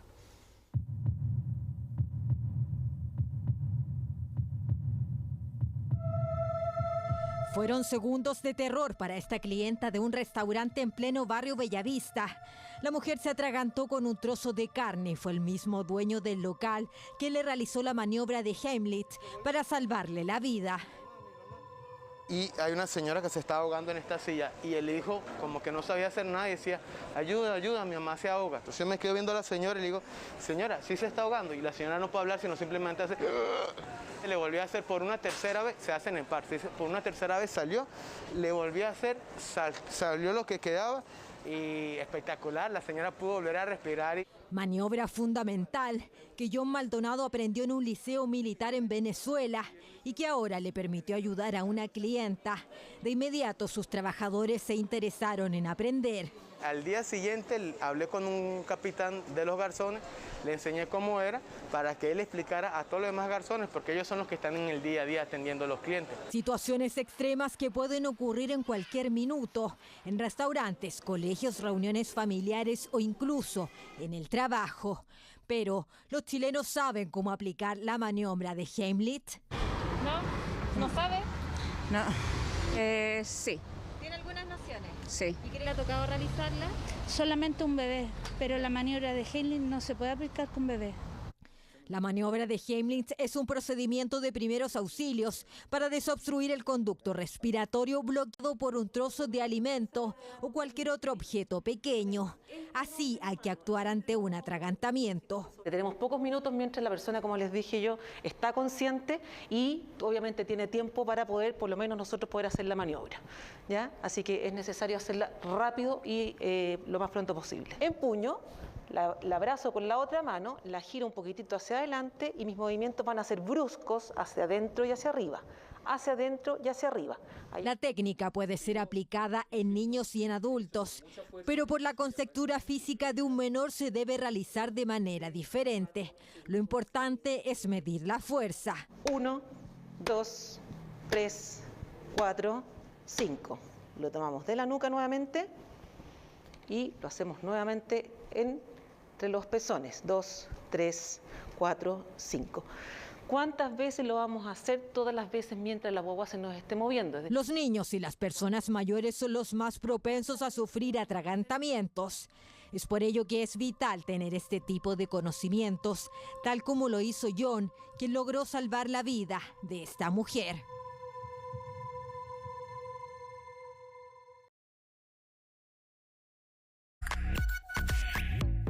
SC Johnson.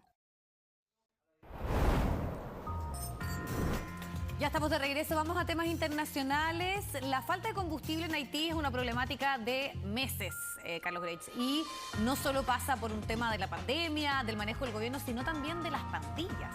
Sí, bandas criminales, Vivi, que se han tomado las carreteras, las gasolineras y ahora han reconocido también el M-19, que es un grupo criminal fuertemente armado y que ha ingresado a dominar gran parte de los barrios en Puerto Príncipe, que ellos son responsables de esta escasez de combustible porque son quienes tienen cooptada, tienen tomadas las cadenas de suministro de las bencinas en Haití. Esto se suma a un panorama sanitario importante porque claramente si no hay combustible, el transporte en Haití, por ejemplo, en la cadena de suministros para los centros médicos, para los consultorios, para distintos lugares donde la atención médica es urgente en medio del COVID, se hace aún más compleja.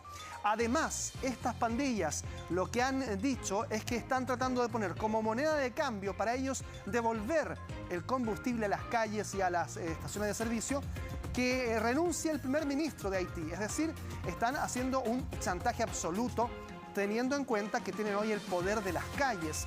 Piden así que dimita el primer ministro Ariel Henry, porque claro, dicen estos grupos armados que no está esclarecida la eventual participación de Ariel Henry en la muerte, en el asesinato del anterior presidente Jovenel Moïse. ¿Se acuerdan ustedes cuando ingresaron estos grupos armados a la propia residencia del presidente y finalmente le dan muerte? Bueno, esto es un contexto político, social, absolutamente de inestabilidad en Haití, un país que claramente es un estado fallido, que tiene muchísimas condiciones para ser catalogado como tal y que hoy tiene a estas pandillas tomando el control de las carreteras, bloqueando los accesos y también a las estaciones de servicio. Además, recuerden, la semana pasada, ¿no?, hablábamos del secuestro de un grupo de misioneros estadounidenses, de un canadiense, de un chofer haitiano, todos ellos secuestrados a manos de este mismo grupo armado y que también es una situación que no ha sido esclarecida.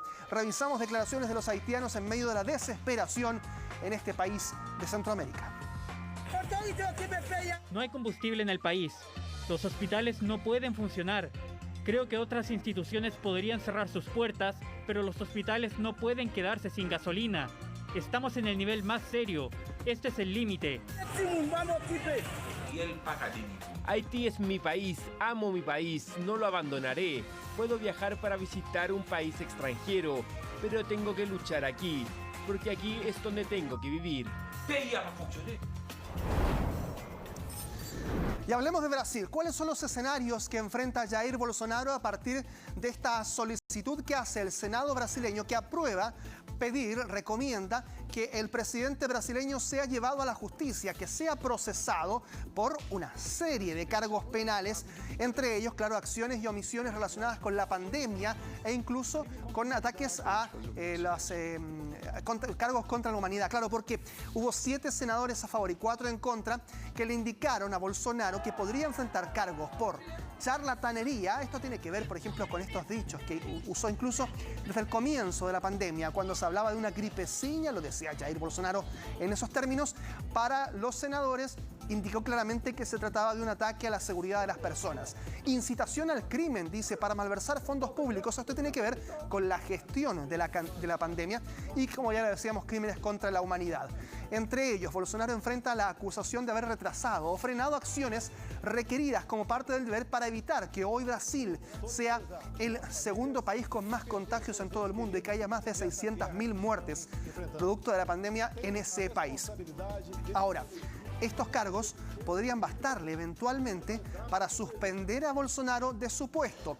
Pero aquí viene otra de las principales interrogantes, el bemol que surge en torno a esta solicitud de procesamiento. Es que quien tiene que llevar a cabo eventualmente esta petición y ser quien procese penalmente, criminalmente a Jair Bolsonaro, es el fiscal general de Brasil, Augusto Aras. Pero el fiscal general de Brasil fue puesto en su cargo por el propio Jair Bolsonaro. Y en el pasado este fiscal ha tomado partido por el presidente. Está ampliamente considerado como su protector. Por eso es que hay dudas respecto de que pueda tener éxito esta solicitud hecha por el Senado por 7 votos a favor y 4 en contra. Porque claro, eventualmente todo está en manos de un fiscal que es bolsonarista derechamente. Si presentara cargos contra el presidente, el caso se trasladaría a la Cámara de Diputados. Allí tendría que enfrentar a 2/3 de los 513 diputados que podrían votar para que así se suspendiera al presidente durante al menos 6 meses. Eso es lo que enfrenta Bolsonaro. Por lo tanto, más allá de la intención del Senado, parece que esta ruta todavía tiene muchísimas dificultades. Aquí habla el propio presidente. Cualquiera con un poco de sentido común sabe que fue una payasada. Ahora, para afuera de Brasil, la imagen es pésima. Hay quienes creen que estamos viviendo una dictadura, que yo meto presos a los periodistas, que cerceno la libertad de expresión, que maté gente en la pandemia. Y eso influye en la gente que quiere invertir en Brasil y luego no invierte.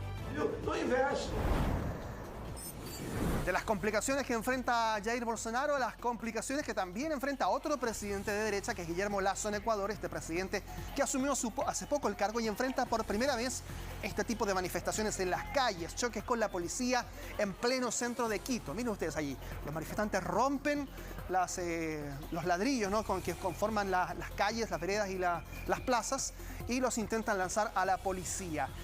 Ocurre en todos lados, ¿no? Son réplicas que, recuerden ustedes, cuando se registraron las protestas en Chile, poco antes también se habían registrado en Ecuador estas manifestaciones, pero ahora las enfrenta otro mandatario, que es Guillermo Lasso, por las medidas económicas que ha implementado y principalmente el alza, hasta el viernes pasado, del precio de los combustibles. Esto no es ajeno, lo que ocurre en Chile, a un panorama internacional. Y ahí vemos cómo en Ecuador también han protestado en las calles por el alza de los combustibles. ¿Qué hizo Guillermo Lasso? Congela el viernes pasado el precio de las bencinas para aplacar la indignación. Pero por el contrario, las protestas han continuado, se espera que incluso prosigan hoy, porque dicen los ecuatorianos que no se saca nada con congelar el precio de los combustibles. El resto de la cadena alimenticia, de suministros y de insumos sigue subiendo en sus tarifas. Por eso es que hay enfrentamientos y la policía respondió con gases lacrimógenos en el centro de la plaza en Quito. Pero además Ecuador enfrenta otros problemas más bien locales, ¿no?, que son las masacres carcelarias, la inseguridad, la tasa de homicidios al alza en Ecuador. Todo eso es un cóctel de problemas bastante complejos allí en esa nación sudamericana. Y hasta hoy, quizás hasta mañana, todavía podrían continuar las lluvias torrenciales en medio de una tormenta ciclónica en el sur de Italia, específicamente en Sicilia, ¿no? Allí la ciudad de Catania es una de las más afectadas y las imágenes nos muestran cómo las calles se convierten en ríos, las plazas en lagos y todo queda, incluso el comercio, a merced del paso del agua, producto de estas inundaciones muy repentinas. Al menos 2 personas se murieron. Hay una mujer que continúa siendo buscada, está desaparecida. Allí aparecen personas que quedan aisladas arriba del techo de los autos, todo porque estas riadas son muy intempestivas, no alcanza a la gente a darse cuenta y, por ejemplo, tienen que escapar rápidamente de las terrazas, no así las sillas, las mesas que quedan allí corriendo en medio del paso del agua en Scordia. Principalmente esas son las imágenes que vemos allí de una ciudad de 17.000 personas. Es una ciudad pequeñita en Sicilia, pero que ha vivido los estragos de esta tormenta que dejaba también colegios cerrados, algo de inestabilidad también durante los próximos días, producto del Medicane, así se llama esta tormenta mediterránea que ha afectado de manera bastante violenta durante las últimas horas al sur de Italia. Mientras tanto, hemos seguido viendo lo que ocurre con California. Ojo con esto, un verano muy seco, una sequía extrema en California, que da paso ahora a un invierno que de golpe llega con estas tormentas, con inundaciones. El cambio climático va a intensificar estos fenómenos de una temporada a otra. Así entonces, la primera lluvia de la temporada, ni siquiera en verano, en primavera nada más, en otoño, más bien dicho, en California, hace que se produzcan vientos que incluso tienen rachas de 120 kilómetros por hora, mueven camiones en los puentes. Allí hay otra persona que rescata un gatito desde un árbol, lo alcanza a hacer para que no sufra con las inundaciones. El Golden Gate en California también se remeció por el viento. Hay cientos de miles de personas sin electricidad durante las últimas horas han intentado cortar los árboles que cayeron sobre las calles para también así liberar algunos cables en medio de este río atmosférico, que es una banda de humedad que viene desde el Océano Pacífico y ha ingresado a los condados y a los estados más grandes de Estados Unidos, como es uno de ellos California, y por supuesto también allí en la bahía de San Francisco el panorama suele ser bastante complejo. Y hablemos de Australia, porque había enfrentado una de las cuarentenas más estrictas del último tiempo, especialmente en Melbourne, con 18 meses para el territorio australiano, con las fronteras cerradas, vuelos limitados al mínimo. En algún momento intercambiaron vuelos con Nueva Zelanda, pero eso fue lo único. Bueno, después de esto comienza a salir el sol para los australianos, han dicho, porque van a permitir a los ciudadanos que estén completamente vacunados poder viajar al extranjero desde el próximo lunes. Lo anunció el premier Scott Morrison en una estrategia nueva de reapertura internacional que indica que los ciudadanos australianos o residentes permanentes ya no tendrán que justificar su salida del país demostrando una pauta de vacunación completa. Podrá haber más libertad para ellos. Se está estudiando el eventual ingreso de turistas a territorio australiano, pero todo ello también tendrá que ver con una evaluación de la pauta de inoculación que están siguiendo los australianos, que ya van cerca del 80% en ese país oceánico. Así es que por ahora hay buenos augurios para la población de Oceanía. Lo hemos visto, Facebook ha permitido la publicación de mensajes de odio y desinformación en aras de su crecimiento económico. Eso no lo digo yo, lo dice una de las duras revelaciones que deja esta nueva filtración que pone en jaque a la red social. Aquí vemos los detalles. La red social más popular del planeta vive los peores días de su historia. Los llamados papeles de Facebook tienen hoy en jaque a la plataforma tras una masiva filtración que detalla la incapacidad de la compañía ante los discursos de odio y desinformación. What we're seeing is a coordinated effort to selectively use leaked documents to paint a false picture of our company. Los miles de documentos que filtró una ex empleada dan cuenta que la red social prefirió anteponer sus resultados económicos al tolerar contenidos potencialmente violentos y de odio. Facebook actuando de una manera no transparente e inexplicable solo conducirá a más tragedias. El asalto al Capitolio es uno de los ejemplos de la falta de control e incluso desidia de la compañía. Los documentos revelan la lentitud de Facebook al no detener el crecimiento de los movimientos trumpistas que se organizaban en la red social. Facebook proporcionó la infraestructura de coordinación fundamental. Ellos hablaban sobre lo que iban a usar o si iban a tener banderas de Trump. En países como Etiopía o India, algunos grupos incitan a la violencia contra las minorías étnicas, amparados en la incapacidad de Facebook para detectar estos mensajes en otros idiomas. A la falta de recursos y de personal se suma que el algoritmo puede sugerir a un moderado seguir a grupos extremistas. Es un motor de adicción y se beneficia cuanto más nos puede manipular para consumir lo que más queremos consumir. Esta semana, el protocolo contra la desinformación fue puesto a prueba con Bolsonaro cuando Facebook bloqueó días después un video en el que el mandatario vinculaba el SIDA con la vacuna contra el COVID-19. Los informes de los funcionarios del gobierno del Reino Unido sugieren que quienes están completamente vacunados están desarrollando el síndrome de inmunodeficiencia adquirida más rápido de lo esperado. Pero muchos creen que este escándalo poco afectará al gigante tecnológico que cuenta con 2.800 millones de usuarios activos mensuales presentes en 190 países alrededor del mundo. Esta historia es insólita, ocurrió en un tribunal de Argentina. Allí tuvieron que suspender un juicio contra un hombre apodado el hombre gato porque no ha dejado de maullar incluso desde que fue detenido.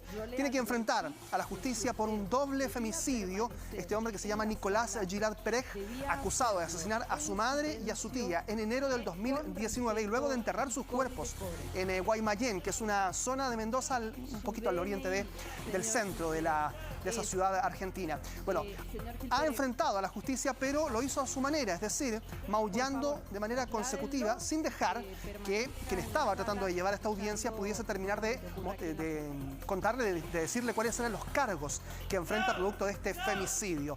Es insólito porque además, claro, tuvieron que suspender la sesión, decirle que él debía escuchar en silencio en otra sala y ahora, claro, no se sabe si va a poder enfrentar o no a la justicia porque tendría que enfrentar también este proceso una eventual evaluación de su estado psiquiátrico. Hay allí alguna evaluación que tendrá que hacerse.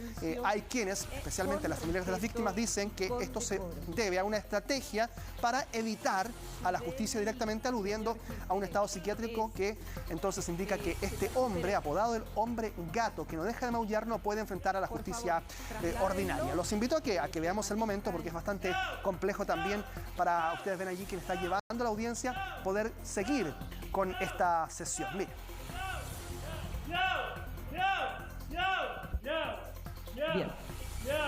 Bien. Señor Gil Pérez, antes del ingreso del jurado, yo le advertí que si usted quería permanecer en la sala, debía hacerlo en silencio, con respeto y con decoro. Su DNI, señor Gil Pérez, es... señor Gil Pérez, basta. Por favor, trasládenlo y que permanezca en la sala escuchando todo lo que ocurra aquí en la sala. Ya, ahí está la duda, ¿no? Si puede ser o no declarado interdicto debido a esta situación o si efectivamente lo está haciendo de manera consciente para evitar a la justicia. Es lo que se va a ver en las próximas semanas en Argentina en torno a este caso que ha llamado muchísimo la atención, claro, por lo inusual de las situaciones que se vieron allí en ese tribunal en Mendoza. Pongan atención a esta imagen en Oklahoma, en Estados Unidos. Un camión que iba trasladando autos cruza la línea del tren pero queda atrapado. Lo que ocurre en segundos es eso. Impacta el tren que pasaba por allí en Oklahoma a este convoy de autos, de traslado de autos. Vuelan los vehículos por el aire y ustedes ven nuevamente la secuencia. Afortunadamente, el conductor del camión se dio cuenta que había quedado atascado en el cruce y logra salir a tiempo para evitar el accidente y el resto de los vehículos estaban todos vacíos porque es un camión de transporte de vehículos que quedaron absolutamente destruidos. Hasta ahora el conductor del camión no ha indicado cuál pudo ser la razón por la que quedó atrapado en medio de ese cruce a merced de lo que ocurrió con el tren que luego pasa y arrasa con todos los vehículos.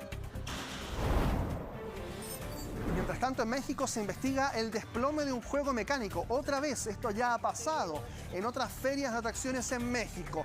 Esta vez ocurrió en Nuevo León, en la Expo Guadalupe. Era una especie de teleférico que circulaba por encima de este parque de diversiones y una de las canastas del teleférico cayó al piso, finalmente estrellándose contra la caseta de otro juego mecánico. Por lo tanto, quedaron heridos 4 personas, entre ellos quienes ocupaban el canasto, ¿no?, del teleférico y también quienes estaban abajo en la caseta que resultó impactada. Afortunadamente, nadie con heridas de mayor consideración. Esto es afortunado porque hemos visto que en otros juegos de atracciones, también en otras ferias en México, hubo heridos mayores. En 2019, uno de los carros de un juego mecánico se salió de su eje y cayó desde 10 metros de altura, dejando también a varios heridos. Así es que se investiga el que ocurrió acá en Nuevo León, pero también, por supuesto, la consecutiva irrupción de accidentes en medio de estas ferias allí. Por supuesto, las medidas de prevención de los mecánicos son puestas en tela de juicio. Hablemos de la reina Isabel II, que retoma sus actividades públicas. Y allí están las imágenes que reveló el Palacio de Buckingham, porque lo hizo, claro, de manera virtual. La monarca de 95 años recibió las cartas credenciales de los embajadores de Corea del Sur y de Suiza, pero todo por videoconferencias a modo de precaución, porque su equipo médico le había recomendado en la semana pasada que tenía que descansar. Ella tiene buena salud, han dicho no tiene mayores problemas en su estado físico a sus 95 años, pero aún así visitó un centro médico, sabemos, la semana pasada, la noche del miércoles al jueves la pasó al interior de un recinto hospitalario, pero luego entonces fue nuevamente llevada al Palacio de Buckingham, donde hoy retoma sus actividades, esto para tranquilidad de quienes siguen la vida de la monarca y también con miras a lo que va a ocurrir de aquí en más. Por lo pronto, suspendió su participación en la cumbre del COP26 en Escocia. Se esperaba que asistiera, no va a ir, va a estar también enviando un saludo a través del video, pero además el próximo año, se sabe, se cumplen 70 años de reinado de Isabel II y hay muchísimas actividades previstas para esa ocasión. Seguramente ustedes dirán, el futuro ya está aquí en nuestras manos, lo estamos viendo con estas imágenes, con las de una startup japonesa que ha presentado la moto voladora con 6 hélices. Hemos visto varios prototipos, pero este ha llamado muchísimo la atención porque además han dicho sus creadores que tiene la capacidad de volar durante 40 minutos a una velocidad incluso de hasta 100 kilómetros por hora. Así es que este prototipo probablemente, si llega a las calles y a los cielos de las ciudades, pueda también ser una alternativa muy confiable para evitar la congestión vehicular, que cada vez es un problema endémico en las grandes urbes. Fue probada en el aeródromo Fuji Speedway, en el autódromo quiero decir, en Shizuoka.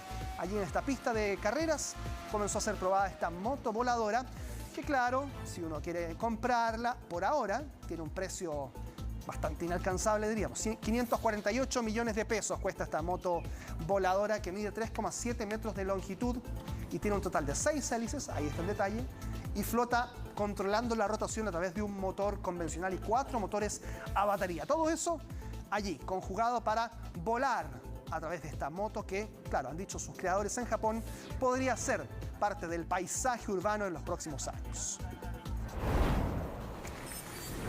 Y en Italia, en Palermo, se vivió una situación insólita protagonizada por, ustedes ven allí, Harrison Ford. El actor perdió su tarjeta de crédito en Palermo mientras estaba recorriendo la costa italiana y un turista alemán fue quien la encontró. Y ustedes lo veían allí en pantalla en una fotografía, este turista, porque encuentra la tarjeta y se da cuenta que es la tarjeta de crédito de Harrison Ford. Pensó que era una broma en un momento, no, finalmente va a la policía, declara que es la tarjeta. Los policías sabían que Harrison Ford estaba en Italia grabando Indiana Jones, la quinta secuela de esta saga. Así es que van rápidamente a donde el actor y le muestran que tenía la tarjeta en su poder. Claro, él no se había dado cuenta, el actor, que había perdido la tarjeta, sino hasta que llega la policía con ella. Y finalmente también encuentran a Harrison Ford junto a el joven que había encontrado esta tarjeta, ahí está, y entonces sacan la fotografía. Los policías con él y luego la selfie también, que es lo único que pidió como recompensa. Eso te iba a decir, si por lo menos hubo una foto a partir de encontrar la tarjeta, y claro, si uno se encuentra la tarjeta de Harrison Ford, dice esto, obviamente es parte de una publicidad, no se imagine que efectivamente la había perdido. Era la tarjeta. Mira. Imagínate el cupo que debe tener esa tarjeta. ¿O cuál sería la clave? La clave de la tarjeta de Harrison Ford. Sí. Pero el hombre era más sencillo, solamente quería una foto, imagínate. Bueno, ahí no andaba pensando en eso. Estábamos todos tratando de vulnerar la seguridad de la tarjeta de Harrison Ford. Sí, así lo bueno, probó. mínimo que lo haya invitado a alguna comida, algo en agradecimiento, aparte de la foto, ¿no? No, es que le ofreció de todo y él dijo no, solo la fotografía. Ah, bueno, bien. Un tipo honesto, el alemán. Sí, absolutamente. Muchas gracias, Carlos. Nos vemos, chao. Chao. Bueno, yo les cuento ahora que a más de 120 kilómetros por hora y con un menor de edad a bordo manejaban un motociclista en plena autopista central. Un nuevo caso que se suma a otras arriesgadas maniobras que dejan en evidencia el incremento de conductas imprudentes y la baja fiscalización en las vías de alta velocidad. Va con un niño a toda velocidad por la autopista, plena ruta 5 Sur. Irresponsables escenas que se han repetido en los últimos meses en las autopistas, algunos haciendo piruetas. Esto está siendo grabado aquí en la carretera Panamericana. Otros que en scooter ingresan a las vías de alta velocidad. Por la autopista. Súper peligroso. Y ahora nuevamente este panorama en una autopista, un motorista a toda velocidad, su compañía, una menor de edad que apenas usaba casco. Tengo hijos chicos de 8 y de 6 y jamás lo andaría trayendo con un casco de bicicleta en plena autopista y arriesgando la vida de ellos. Arriesgando su vida, pero también poniendo en peligro a otros conductores, como a quienes registraron este video. Por la autopista, plena ruta 5 Sur, nosotros vamos a 140, perdón, a 140 más o menos. Hay muchos accidentes que ocurren diariamente. Cuando hay un accidente también los vehículos que pasan en sentido contrario ocupan el teléfono celular para poder grabar también provocan que ocurran otros accidentes. Accidentes que van en aumento y que son generados por situaciones tan arriesgadas como estas. Motociclistas que en la mayoría de los casos tampoco cumplen con los papeles que deberían tener. Prácticamente 1 de cada 14 motociclistas anda con todos sus papeles en regla. O no tiene la licencia adecuada, o no tiene permiso de circulación, no tiene revisión técnica. Muchos de ellos incluso circulan a bordo de motos que no debiesen estar autorizadas. Son precisamente esas personas las que protagonizan todo tipo de siniestros viales. Que va con un cabro chico atrás. Va con un niño a toda velocidad. Con 14 años de experiencia manejando motos, Patricia asegura que este tipo de escenas son cada vez más frecuentes. No fiscalizan nada, no.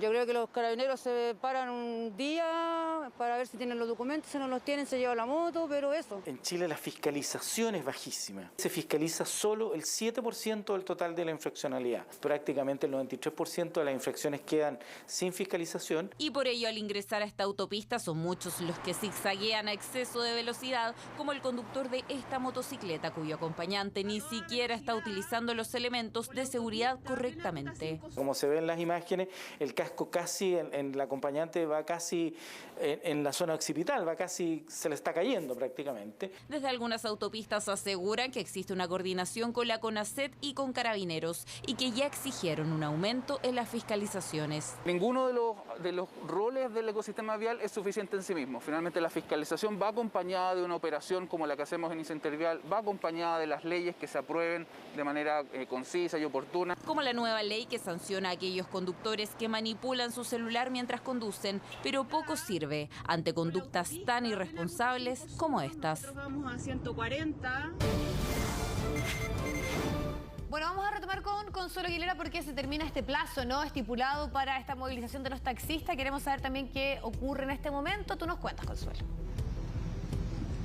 Sí, claro, culmina ya este periodo que le había dado la autorización la delegación presidencial, era hasta las 2 de la tarde, estamos en un minuto atrasado, pero revisemos la imagen porque ya se están haciendo las últimas coordinaciones con Carabineros para que los taxistas se puedan retirar de este lugar. De hecho, la mayoría de ellos ya ha vuelto a sus automóviles, solamente quedan estas personas que están acá, que son principalmente los dirigentes, quienes están, como les decía, coordinando esto con Carabineros. No va a ser tan fácil y probablemente tampoco tan rápido porque están contra el tránsito, es decir, están en la vereda que va hacia el oriente, pero ellos están en dirección al poniente, por lo tanto, como son tan gran cantidad de automóviles, no pueden hacerlos retroceder, así que están ahí buscando cuál va a ser la mejor alternativa, la mejor ruta para que puedan desalojar la moneda. Ya entregaron, la Alameda, digo, ya entregaron, eso sí, la carta a la moneda y también a la Convención Constitucional, según lo que nos han señalado, eso ya lo realizaron y por eso que ya pueden devolverse cada uno a sus respectivos hogares o a sus casas porque estaría terminando ya esta manifestación. Vamos a estar muy pendientes también de cuándo se produzca finalmente esta salida porque probablemente también va a generar algunas complicaciones en el tránsito, por lo que ya les comentabas, tienen que salir contra el tránsito porque como son más de 500 automóviles según la última actualización de las cifras, va a ser muy difícil que lo hagan en reversa, así que los van a sacar hacia adelante con un protocolo que ya está haciendo Carabineros y una ruta que está estableciendo para que sea lo más seguro posible también. Claro, mover a 500 autos que estaban detenidos no es una tarea fácil, vamos a quedar también pendientes porque probablemente durante un rato más van a estar los efectos de esta movilización. Gracias por el reporte, que estés muy bien, Consuelo. 2:33, vamos al corte, vamos a la pausa. Vamos. Alejandro Sepúlveda ya está con nosotros y todo el pronóstico del tiempo y la ola de calor que todo indica podría comenzar mañana, ¿no? Sí, ¿cómo están, muchachos? Mañana se viene la que sería la quinta ola de calor del año, la primera de esta primavera. ¿Estamos preparados para eso? No. Sí. ¿No? Bueno. Muy bien, muy bien. Estoy con Viviana, a mí tampoco me gusta el calor. Tanto, ya. ¿no? Este es el pantallazo de lo que ocurre hoy, porque hasta ahora, si usted siente calor, prepárese, porque a partir de mañana sí vienen las altas temperaturas. Mira, puro Chile es tu cielo prácticamente despejado desde la región de los lagos hacia el norte del país, salvo por la nubosidad que se ha mantenido ahí sobre la costa de las regiones de Coquimbo especialmente y también de la de Valparaíso y la de O'Higgins. Ahí a la tarde se abrirá un poquito al sol, pero el tema es que al interior tenemos temperaturas que rondan 30 grados en los valles de Valparaíso, pero mañana comenzaría esta ola de calor. ¿Por qué hablamos de ola de calor? Porque son 3 días con temperaturas extremas, jueves, viernes y sábado en los valles, en los valles de la zona central. Tanto el calor que me quiero arrancar, pero no. Aquí estaremos para entregarle ya luego los detalles. Antes le cuento lo siguiente. Hoy todos podemos tomar café a la hora que queramos y sin restricciones, porque Nescafé Decaf tiene todo el exquisito aroma y sabor del café sin cafeína. Prueba Nescafé Decaf, 100% café, 0% cafeína, ahora con una nueva imagen. Y la imagen de Santiago nos muestra el cielo despejado, algo de nubosidad se desarrollará igual que ayer en la cordillera. Mire, ya están apareciendo esos pinachos, ahí esos cúmulos sobre la cordillera que podrían dejar precipitaciones, pero allá lejos. Acá en el centro de Santiago rondamos 35% de humedad. A esta hora tenemos 26 grados, ya le cuento la máxima. Se viene Halloween y con Fanta ya nos estamos preparando para disfrutar. Diviértete snackeando con Fanta. Busca la edición limitada de Fanta Misterio. Disfruta y descubre todo su sabor. Vamos a descubrir el pronóstico para lo que resta de esta tarde, porque el cielo se ha mantenido despejado en Arica, en Iquique, en Antofagasta. Por fin, dicen, llegó la primavera allí con marcas de entre 20 y 18 grados. Al interior, calor. Rondarán 28, por ejemplo, en Copiapó, lo mismo que en los valles de la región de Coquimbo. Mientras que en la costa se abre al sol recién a última hora, pero ya mayormente nublado, lo mismo que en Valparaíso con 16 grados. Pero ya de aún más hacia adentro, el cielo está despejado, rondan 30, por ejemplo, en San Felipe ya a esta hora. Se abrieron las nieblas de la mañana, cielo despejado, 28 grados en Rancagua, 29 en Talca, 27 en Chillán, 26 en Los Ángeles, 20 grados en Concepción, rondarán 21, 22 en Temuco, 20 en Valdivia, en fin, 18, 19 en Puerto Montt. Recién en la Patagonia aparecen algunas nubes y las precipitaciones se concentran especialmente al sur de Aysén y al norte de Magallanes, ahí entre Capitán Prat y Última Esperanza. Son las 2 de la tarde con 43 minutos. Si usted siente calor, prepárese, porque como ya está dicho, se nos viene una nueva ola de calor, la quinta del año, la primera de la primavera. 10 fue la mínima, tenemos 26 grados a esta hora. La máxima rondará 28, 29, dependiendo del sector de la comuna, bajo cielo despejado, con nubosidad solo en la cordillera. ¿Qué ocurre? Que se nos vienen 3 días de temperaturas o calor extremo. Para tener una ola de calor por estos días necesitamos 3 jornadas con temperaturas iguales o superiores a 29,4 grados. Sírvase. 32 el jueves, 31 el viernes, 32 el sábado. Muchachos, recién el domingo descenderían las temperaturas, llegará algo de nubosidad para el domingo. Si están pensando en el fin de semana largo, esperamos unos 27 grados, 25 a 26 el lunes, pero hasta ahora calor jueves, viernes, sábado, con máximas sobre 30 grados. Oye, Ale, me encantó el dato. La ola de calor se define cuando superan por 3 días consecutivos 29,4 grados. Ahora. Así, Sí, ni una décima más ni una décima menos. No, señor. Aquí está, mira, pero milimétricamente todo calculado. Está bien. Ola de calor entonces para los próximos 3 días. A prepararse. Eso. Muchas gracias, Ale. Buenas tardes. Chao, Ale. Chao. Bueno, vamos a analizar un poco lo que ha sido la noticia política de las últimas horas y para eso, que tiene que ver con la candidatura de Sebastián Sichel, para ponerlo en contexto, tenemos la comunicación con Marco Moreno, analista de la Universidad Central. ¿Cómo estás, Marco? Gracias por este contacto. Hola, Marco. Hola, Viviana, Roberto, ¿cómo están? Buenas tardes. Bien, Marco, interesado en poder conversar de esto y conocer a tu juicio. ¿Qué fue lo que presenciamos ayer? Porque algunos dicen esto prácticamente es como bajar la candidatura al momento de decir los partidos hagan un poco lo que quieran, si quieren apoyarme o seguir o no. Y otros más bien dicen no, acá hay un golpe de timón, reforzar desde donde habla y marcar un punto de lejanía y distancia con la candidatura de José Antonio Kast y con una derecha más conservadora. Yo diría que fundamentalmente un intento de mantener a flote una candidatura que hace rato venía naufragando. Las últimas semanas no habían sido muy malas para la candidatura de Sebastián Sichel. Los resultados en los estudios de opinión que conocemos venían mostrando una baja sistemática que ya era una tendencia, baja que estaba capitalizando José Antonio Kast, ¿no?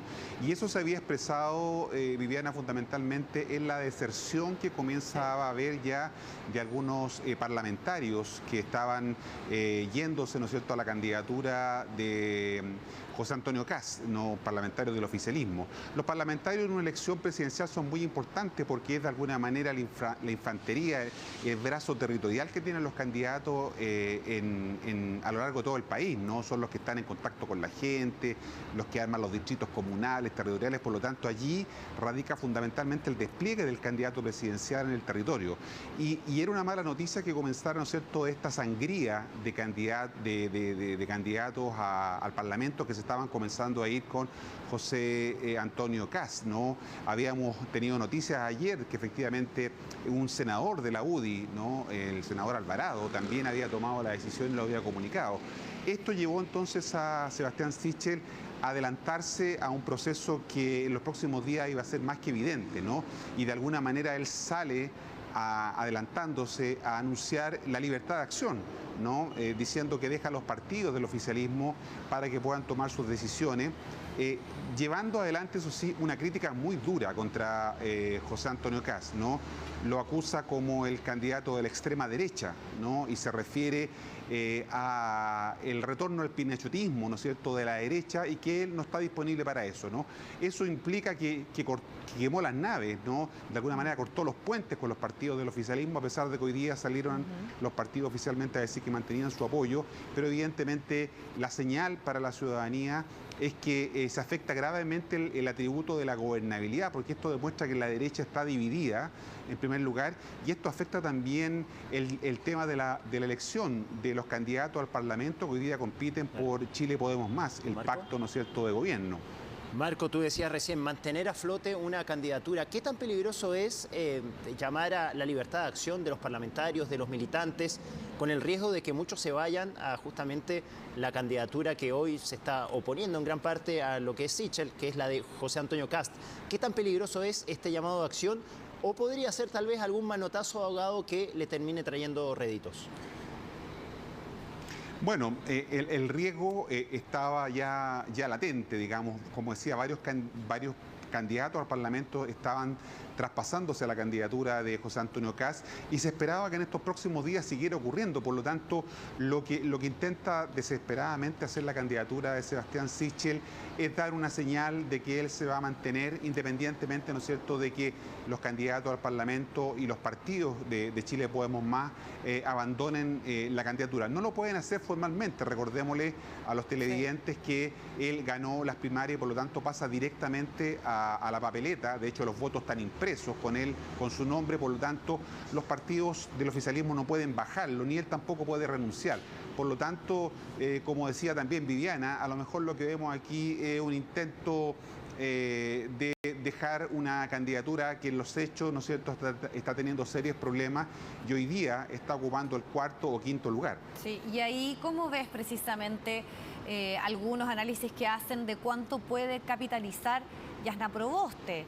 Pensando en que hoy para muchos puede seguir siendo, y varias encuestas por lo menos lo dan como una opción que está tercera, que es más competitiva, hablando a ese centro político, que sabemos que todos van en busca de él, pero hoy las candidaturas que tienen mayores posibilidades de ir a una segunda vuelta son las de Gabriel Boric y José Antonio Kast. Entonces, ¿qué ocurre también con esta decisión y el posible efecto o no que pueda tener en Jasna Proboste? Bueno, cada vez más la gente está tomando su decisión electoral más cerca del momento de la elección. Todas las encuestas muestran que más del 30% de los encuestados no sabe, no responde o no tiene candidato. Sí. Por lo tanto, la gente está tomando su decisión caso a caso y comienza a operar lo que se conoce como el voto estratégico. Es decir, especialmente, por ejemplo, los electores de derecha, podríamos decir, o que estaban con Sebastián Sichel.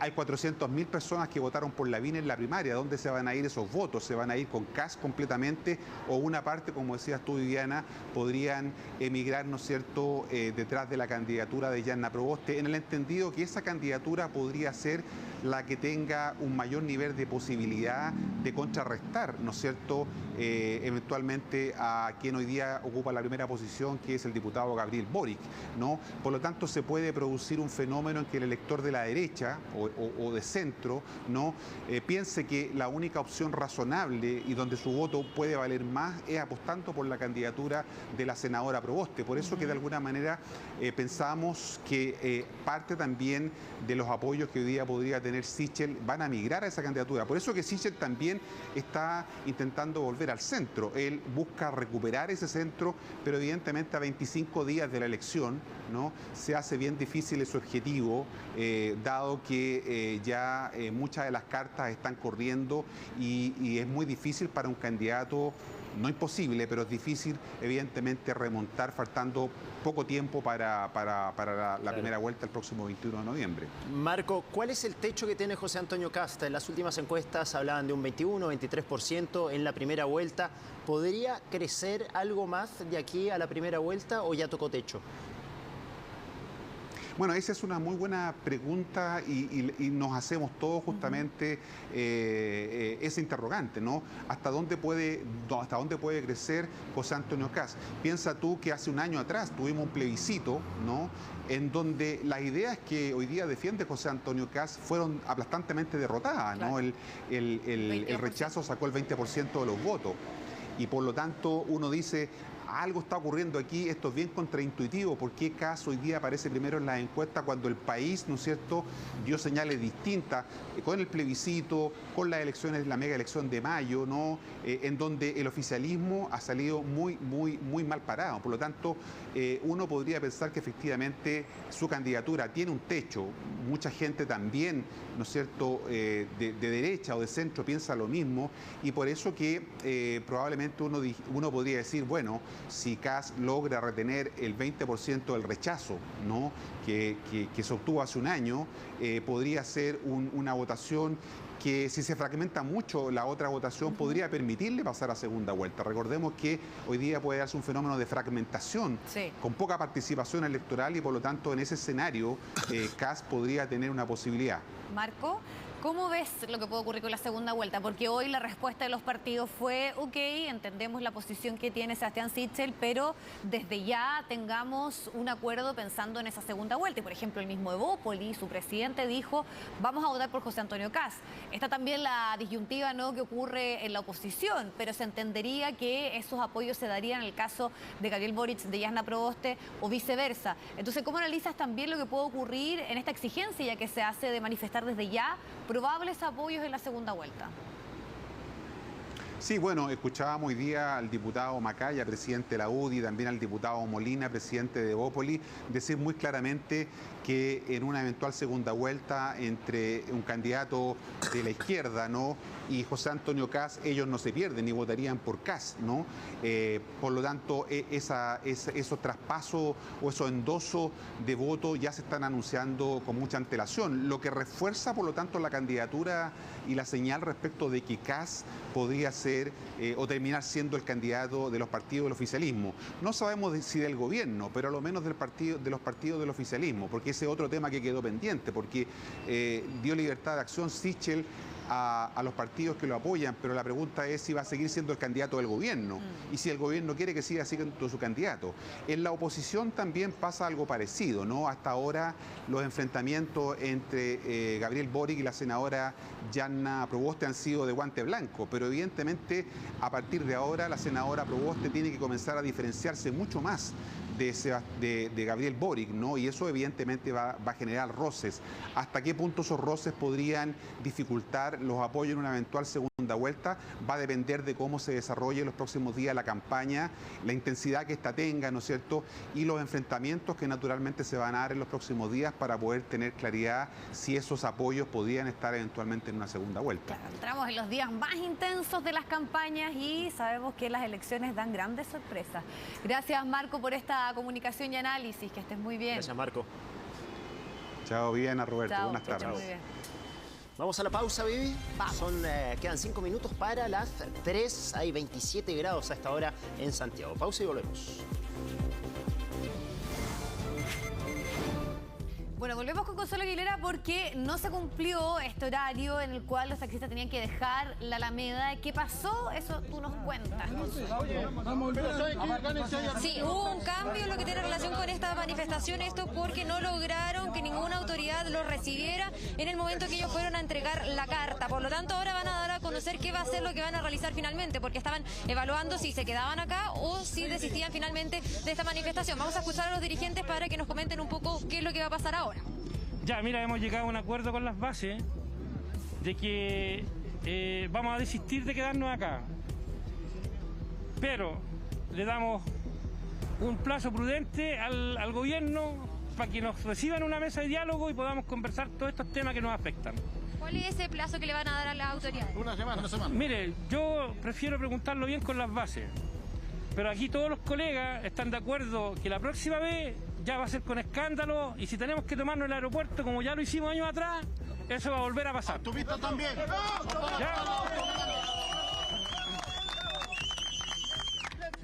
Creo que el gobierno tiene que dialogar. Creo que la ministra tiene que bajar ese reglamento al decreto 100 que nos perjudica enormemente. Se lo han dicho los senadores, se lo han dicho los diputados. Ella está jugando con fuego y no deja de jugar con fuego. Viene el tema, ella fue la que gatilló el estallido social por los famosos 30 pesos. Basta de indolencia, ministra. Siéntese a la mesa con nosotros y conversemos como personas adultas, como trabajadores. Con presa directa. Basta ya de tanta burocracia, basta ya de tanta injusticia. Ustedes lograron entregar la carta, pero solo a través de la oficina de partes, para que quede bien claro eso. Bueno, a ver, aquí siempre las cartas las reciben en la oficina de partes. Y ahí quedan guardadas. Y ahí el gobierno quizá las destruirá, no sé qué pasa, pero tenemos ya, con estas son 13 cartas que le hemos mandado. Son 14 manifestaciones que hemos hecho. Y hasta el día de hoy no tenemos respuesta, no hemos avanzado en absolutamente nada. Eso ya está bueno, está bueno. Bueno, es un plazo prudente que el gobierno tiene que llamarnos y sentarnos a la mesa a que conversemos, que dialoguemos, que no hagamos las cosas entre cuatro paredes. ¿Hasta cuándo nos siguen robando con el famoso impuesto específico? Si tanto usted como yo pagamos TAC y el impuesto específico se hizo con otro fin. Pero ya está bueno, o sea, ¿qué más podemos hacer? Las cartas que ustedes entregaron, ¿a quiénes iban dirigidas puntual? A ver, son 3 cartas, una para el gobierno central, una para la Convención Constitucional, directamente a Alicia Loncón. Fueron muy bien recepcionadas esas cartas. Y la última fue con el gobierno regional, en este caso al gobernador. Tuvimos la suerte que nos encontramos ahí con la ex ministra de Transporte, la señora Paola Tapia. Ella ya sabe el tema de lo que es el proyecto de ley Uber, que está en el Congreso, pero que está en desigualdad de condiciones. Piñera, cuando invitó a otros dirigentes a sentarse a la mesa, les prometió igualdad de condiciones. Eso no lo ha cumplido. Con nosotros no. Con nosotros no lo ha cumplido. Las aplicaciones son sobre 200.000. Se prostituyó. O sea, con esta pandemia, el transporte menor está prostituido. Desgraciadamente es así. Ya estamos cansados de salir a las calles a manifestarnos, y no somos los únicos, son otras organizaciones que también vienen lo mismo. ¿Qué es lo que viene ahora? ¿Cómo van a hacer el desalojo? Porque entendemos que están contra el tránsito, entonces puede ser un poco dificultoso también. ¿Está coordinado? No, a ver, primero que nada quiero darle las gracias a Carabineros, que se han portado un 7 con nosotros. Carabineros se ha portado muy bien, no tenemos nada que decir. Vamos a salir todos contra el tránsito para tomar la calle Centeno o Nataniel y desalojar la Alameda. Yo no tengo nada que decir de Carabineros, soy una persona agradecida de ellos, se han portado un 7. De verdad que sí. Queremos darle las gracias a los Carabineros, se han portado muy bien. Ahí entonces las declaraciones de parte de los dirigentes, nos quedamos con la imagen en vivo, lo que ocurre en este punto. Ellos anuncian entonces una manifestación mayor en caso de que no tengan respuesta por parte del gobierno, y ahora lo que viene es poder desalojar justamente la Alameda. Sí, una semana dan de plazo a exigencias múltiples, entre ellas el impuesto a los combustibles, regulación al tema de las aplicaciones. Así que vamos a ver qué ocurre, porque fueron bien claros en señalar que esto se puede radicalizar si es que no hay posibilidades de retomar y sentarse en una mesa de negociaciones con el gobierno puntualmente. Ya estamos de regreso y vamos a revisar una secuencia que la verdad es impactante. Un auto que avanza completamente en llamas y luego explota. Esto ocurrió en Argentina, pero que por esto nuevamente surge la discusión y la inquietud sobre qué tan segura es la conversión de los autos de gasolina a los a gas.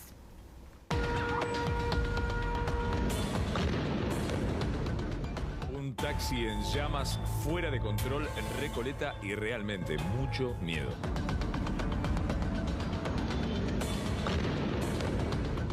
Una verdadera bomba en movimiento y fuera de control. La noticia que llenó portadas y titulares en Argentina, este taxi en llamas avanzando por las calles de Recoleta en Buenos Aires. Su chofer alcanzó a escapar antes que sucediera esto. Un auto prendiéndose fuego acá en diagonal, el auto arrancó, chocó contra otro. Y bueno, las llamas ya eran una cosa impresionante, los bomberos no llegaban, la policía empezó a cortar la calle. Y por suerte alcanzaron a cortar el tránsito, porque pasaron algunos segundos y el auto explotó. De inmediato todos se preguntaban qué habría ocasionado un siniestro de tal magnitud. Explosión que se produjo luego que se generara un incendio en el auto, un Fiat Siena, cuyas llamas provocaron la explosión del tubo de gas comprimido. Es un sistema que está bajo presión, entonces cualquier falla, cualquier fuga en las mangueras o por corrosión puede generar una explosión o alguna falla. Si este sistema tiene demasiada energía y se empieza a romper y se generan otros factores, chispas, otras corrosiones, se mezcla con otros sistemas que son los que tiene el auto, sobrecalentamiento, sí, podría haber una explosión mayor. Más si la conversión de gasolina a gas no se realizó en la forma adecuada. Muchos automovilistas la realizan en sus vehículos, ya que es una de las opciones más convenientes, especialmente para taxistas y colectiveros. Son económicos y amigables con el medio ambiente. Jorge conoce este mercado desde hace más de 20 años y desde allí explica su cuidado. Los componentes, como te decía, es un cilindro que prácticamente no tiene costura y está hecho con una calidad óptima para la medida de seguridad. Y como te digo, que todos los componentes están certificados para que no se produzca un accidente. En 2 décadas ha convertido más de 15.000 autos. Dice, el gas natural con el que trabaja tiene muy poco margen de peligrosidad, debido a su poco peso por lo que se disipa en el aire y además el cilindro que lo contiene. Aquí todos los cilindros son estándar.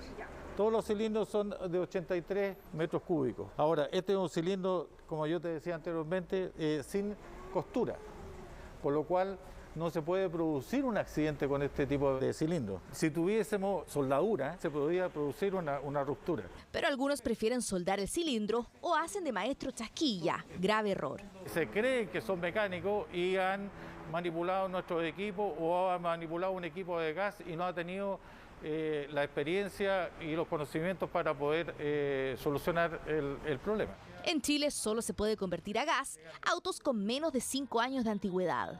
Puede hacerlo con el suyo, pero debe tener en cuenta las mantenciones y nunca manipular usted este cilindro, porque simplemente puede ser fatal. Bien, este domingo ya se celebra Halloween. ¿Tienes tu disfraz? Sí, claro. Sí, ¿de qué te vas a disfrazar? De Harley Quinn. Ah, bien.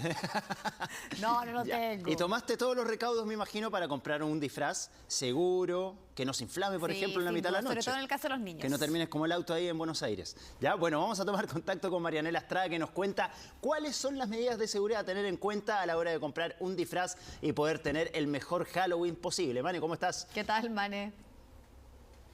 Hola, ¿cómo estás? Muy buenas tardes. Claro, faltan solo 4 días para que se inicie esta celebración de Halloween. El día domingo sería entonces este día donde habitualmente los niños se suelen disfrazar para salir a pedir dulces, pero hay que tener varias consideraciones al respecto. Primero, porque aún estamos en pandemia, recordemos que se retrocedió a fase 3, por lo tanto, si es que alguien está pensando en hacer alguna celebración, tiene que ser con los aforos correspondientes y, por supuesto, tomando todos los protocolos que significa cuidarse del coronavirus. Y lo segundo es también tener bastante cuidado con lo que se refiere a los disfraces, porque sabemos que no todos cumplen con la normativa establecida en nuestro país y si es que se compra en un lugar no establecido, las personas se arriesgan a que tengan un disfraz de mala calidad, en el sentido de que podría ser peligroso para los niños y niñas que lo utilicen, primero porque podrían ser altamente inflamables. Para eso todos tienen que tener el rotulado correspondiente. Escuchemos qué era lo que nos decía precisamente la Seremi de Salud con respecto a esto. Hay productos que son altamente inflamables, hay productos que tienen mayor velocidad de propagación de la llama y eso está dado por las características del producto, por la calidad, por los materiales. Por eso es tan importante que los padres compren en lugares establecidos, en lugares formales, que se fijen en el rotulado. El rotulado debe decir el país de origen, debe estar en español, con letra legible y debe decir la edad de uso para los niños. También es importante los maquillajes, ¿cierto? Los maquillajes tienen que venir con el registro de ISP para ser usados, no son comestibles y tienen que siempre estar asesorados por un adulto en el uso de ellos. Y no solo para los disfraces, también para los maquillajes, estos tienen que estar aprobados por el ISP, así que por eso también se vuelve importante comprar en lugares establecidos que tengan el rotulado donde uno pueda ver los ingredientes, la fecha también de vencimiento, si es que se va a utilizar maquillaje y que no contengan algún elemento que sea dañino para la piel. Y como se los mencionábamos, en estas celebraciones de Halloween se suelen hacer algunas fiestas, se suelen juntar las personas para salir a buscar los dulces y en ese sentido el delegado presidencial hacía algunas recomendaciones para tener cuidado en estas fiestas, no solamente en lo que corresponde al coronavirus, que sabemos las cifras van aumentando, sino también a los cuidados que se deben tener si es que, por ejemplo, se sale a pedir dulces. Escuchemos qué era lo que nos decía. Quiero aprovechar, ¿no es cierto?, este momento de hacerle un llamado muy especial a las familias chilenas para que no se olviden de que estamos en pandemia por el COVID-19 y que refuercen las medidas asociadas al autocuidado. Quiero pedir, y este es un llamado especial, a celebrar y disfrutar esta festividad en familia y en el hogar. En el caso de que las familias decidan no hacerlo, por favor, júntense antes, pónganse de acuerdo y hablen con sus niños de tal manera que, bajo ningún punto de vista, salgan niños a la calle sin un adulto responsable que los acompañe.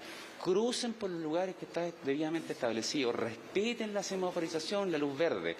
Y esto también creo que es muy importante, es que bajo ningún punto de vista se suban los niños a un vehículo, ya sea de un conductor conocido o no conocido, si el adulto responsable que está al lado no lo autoriza.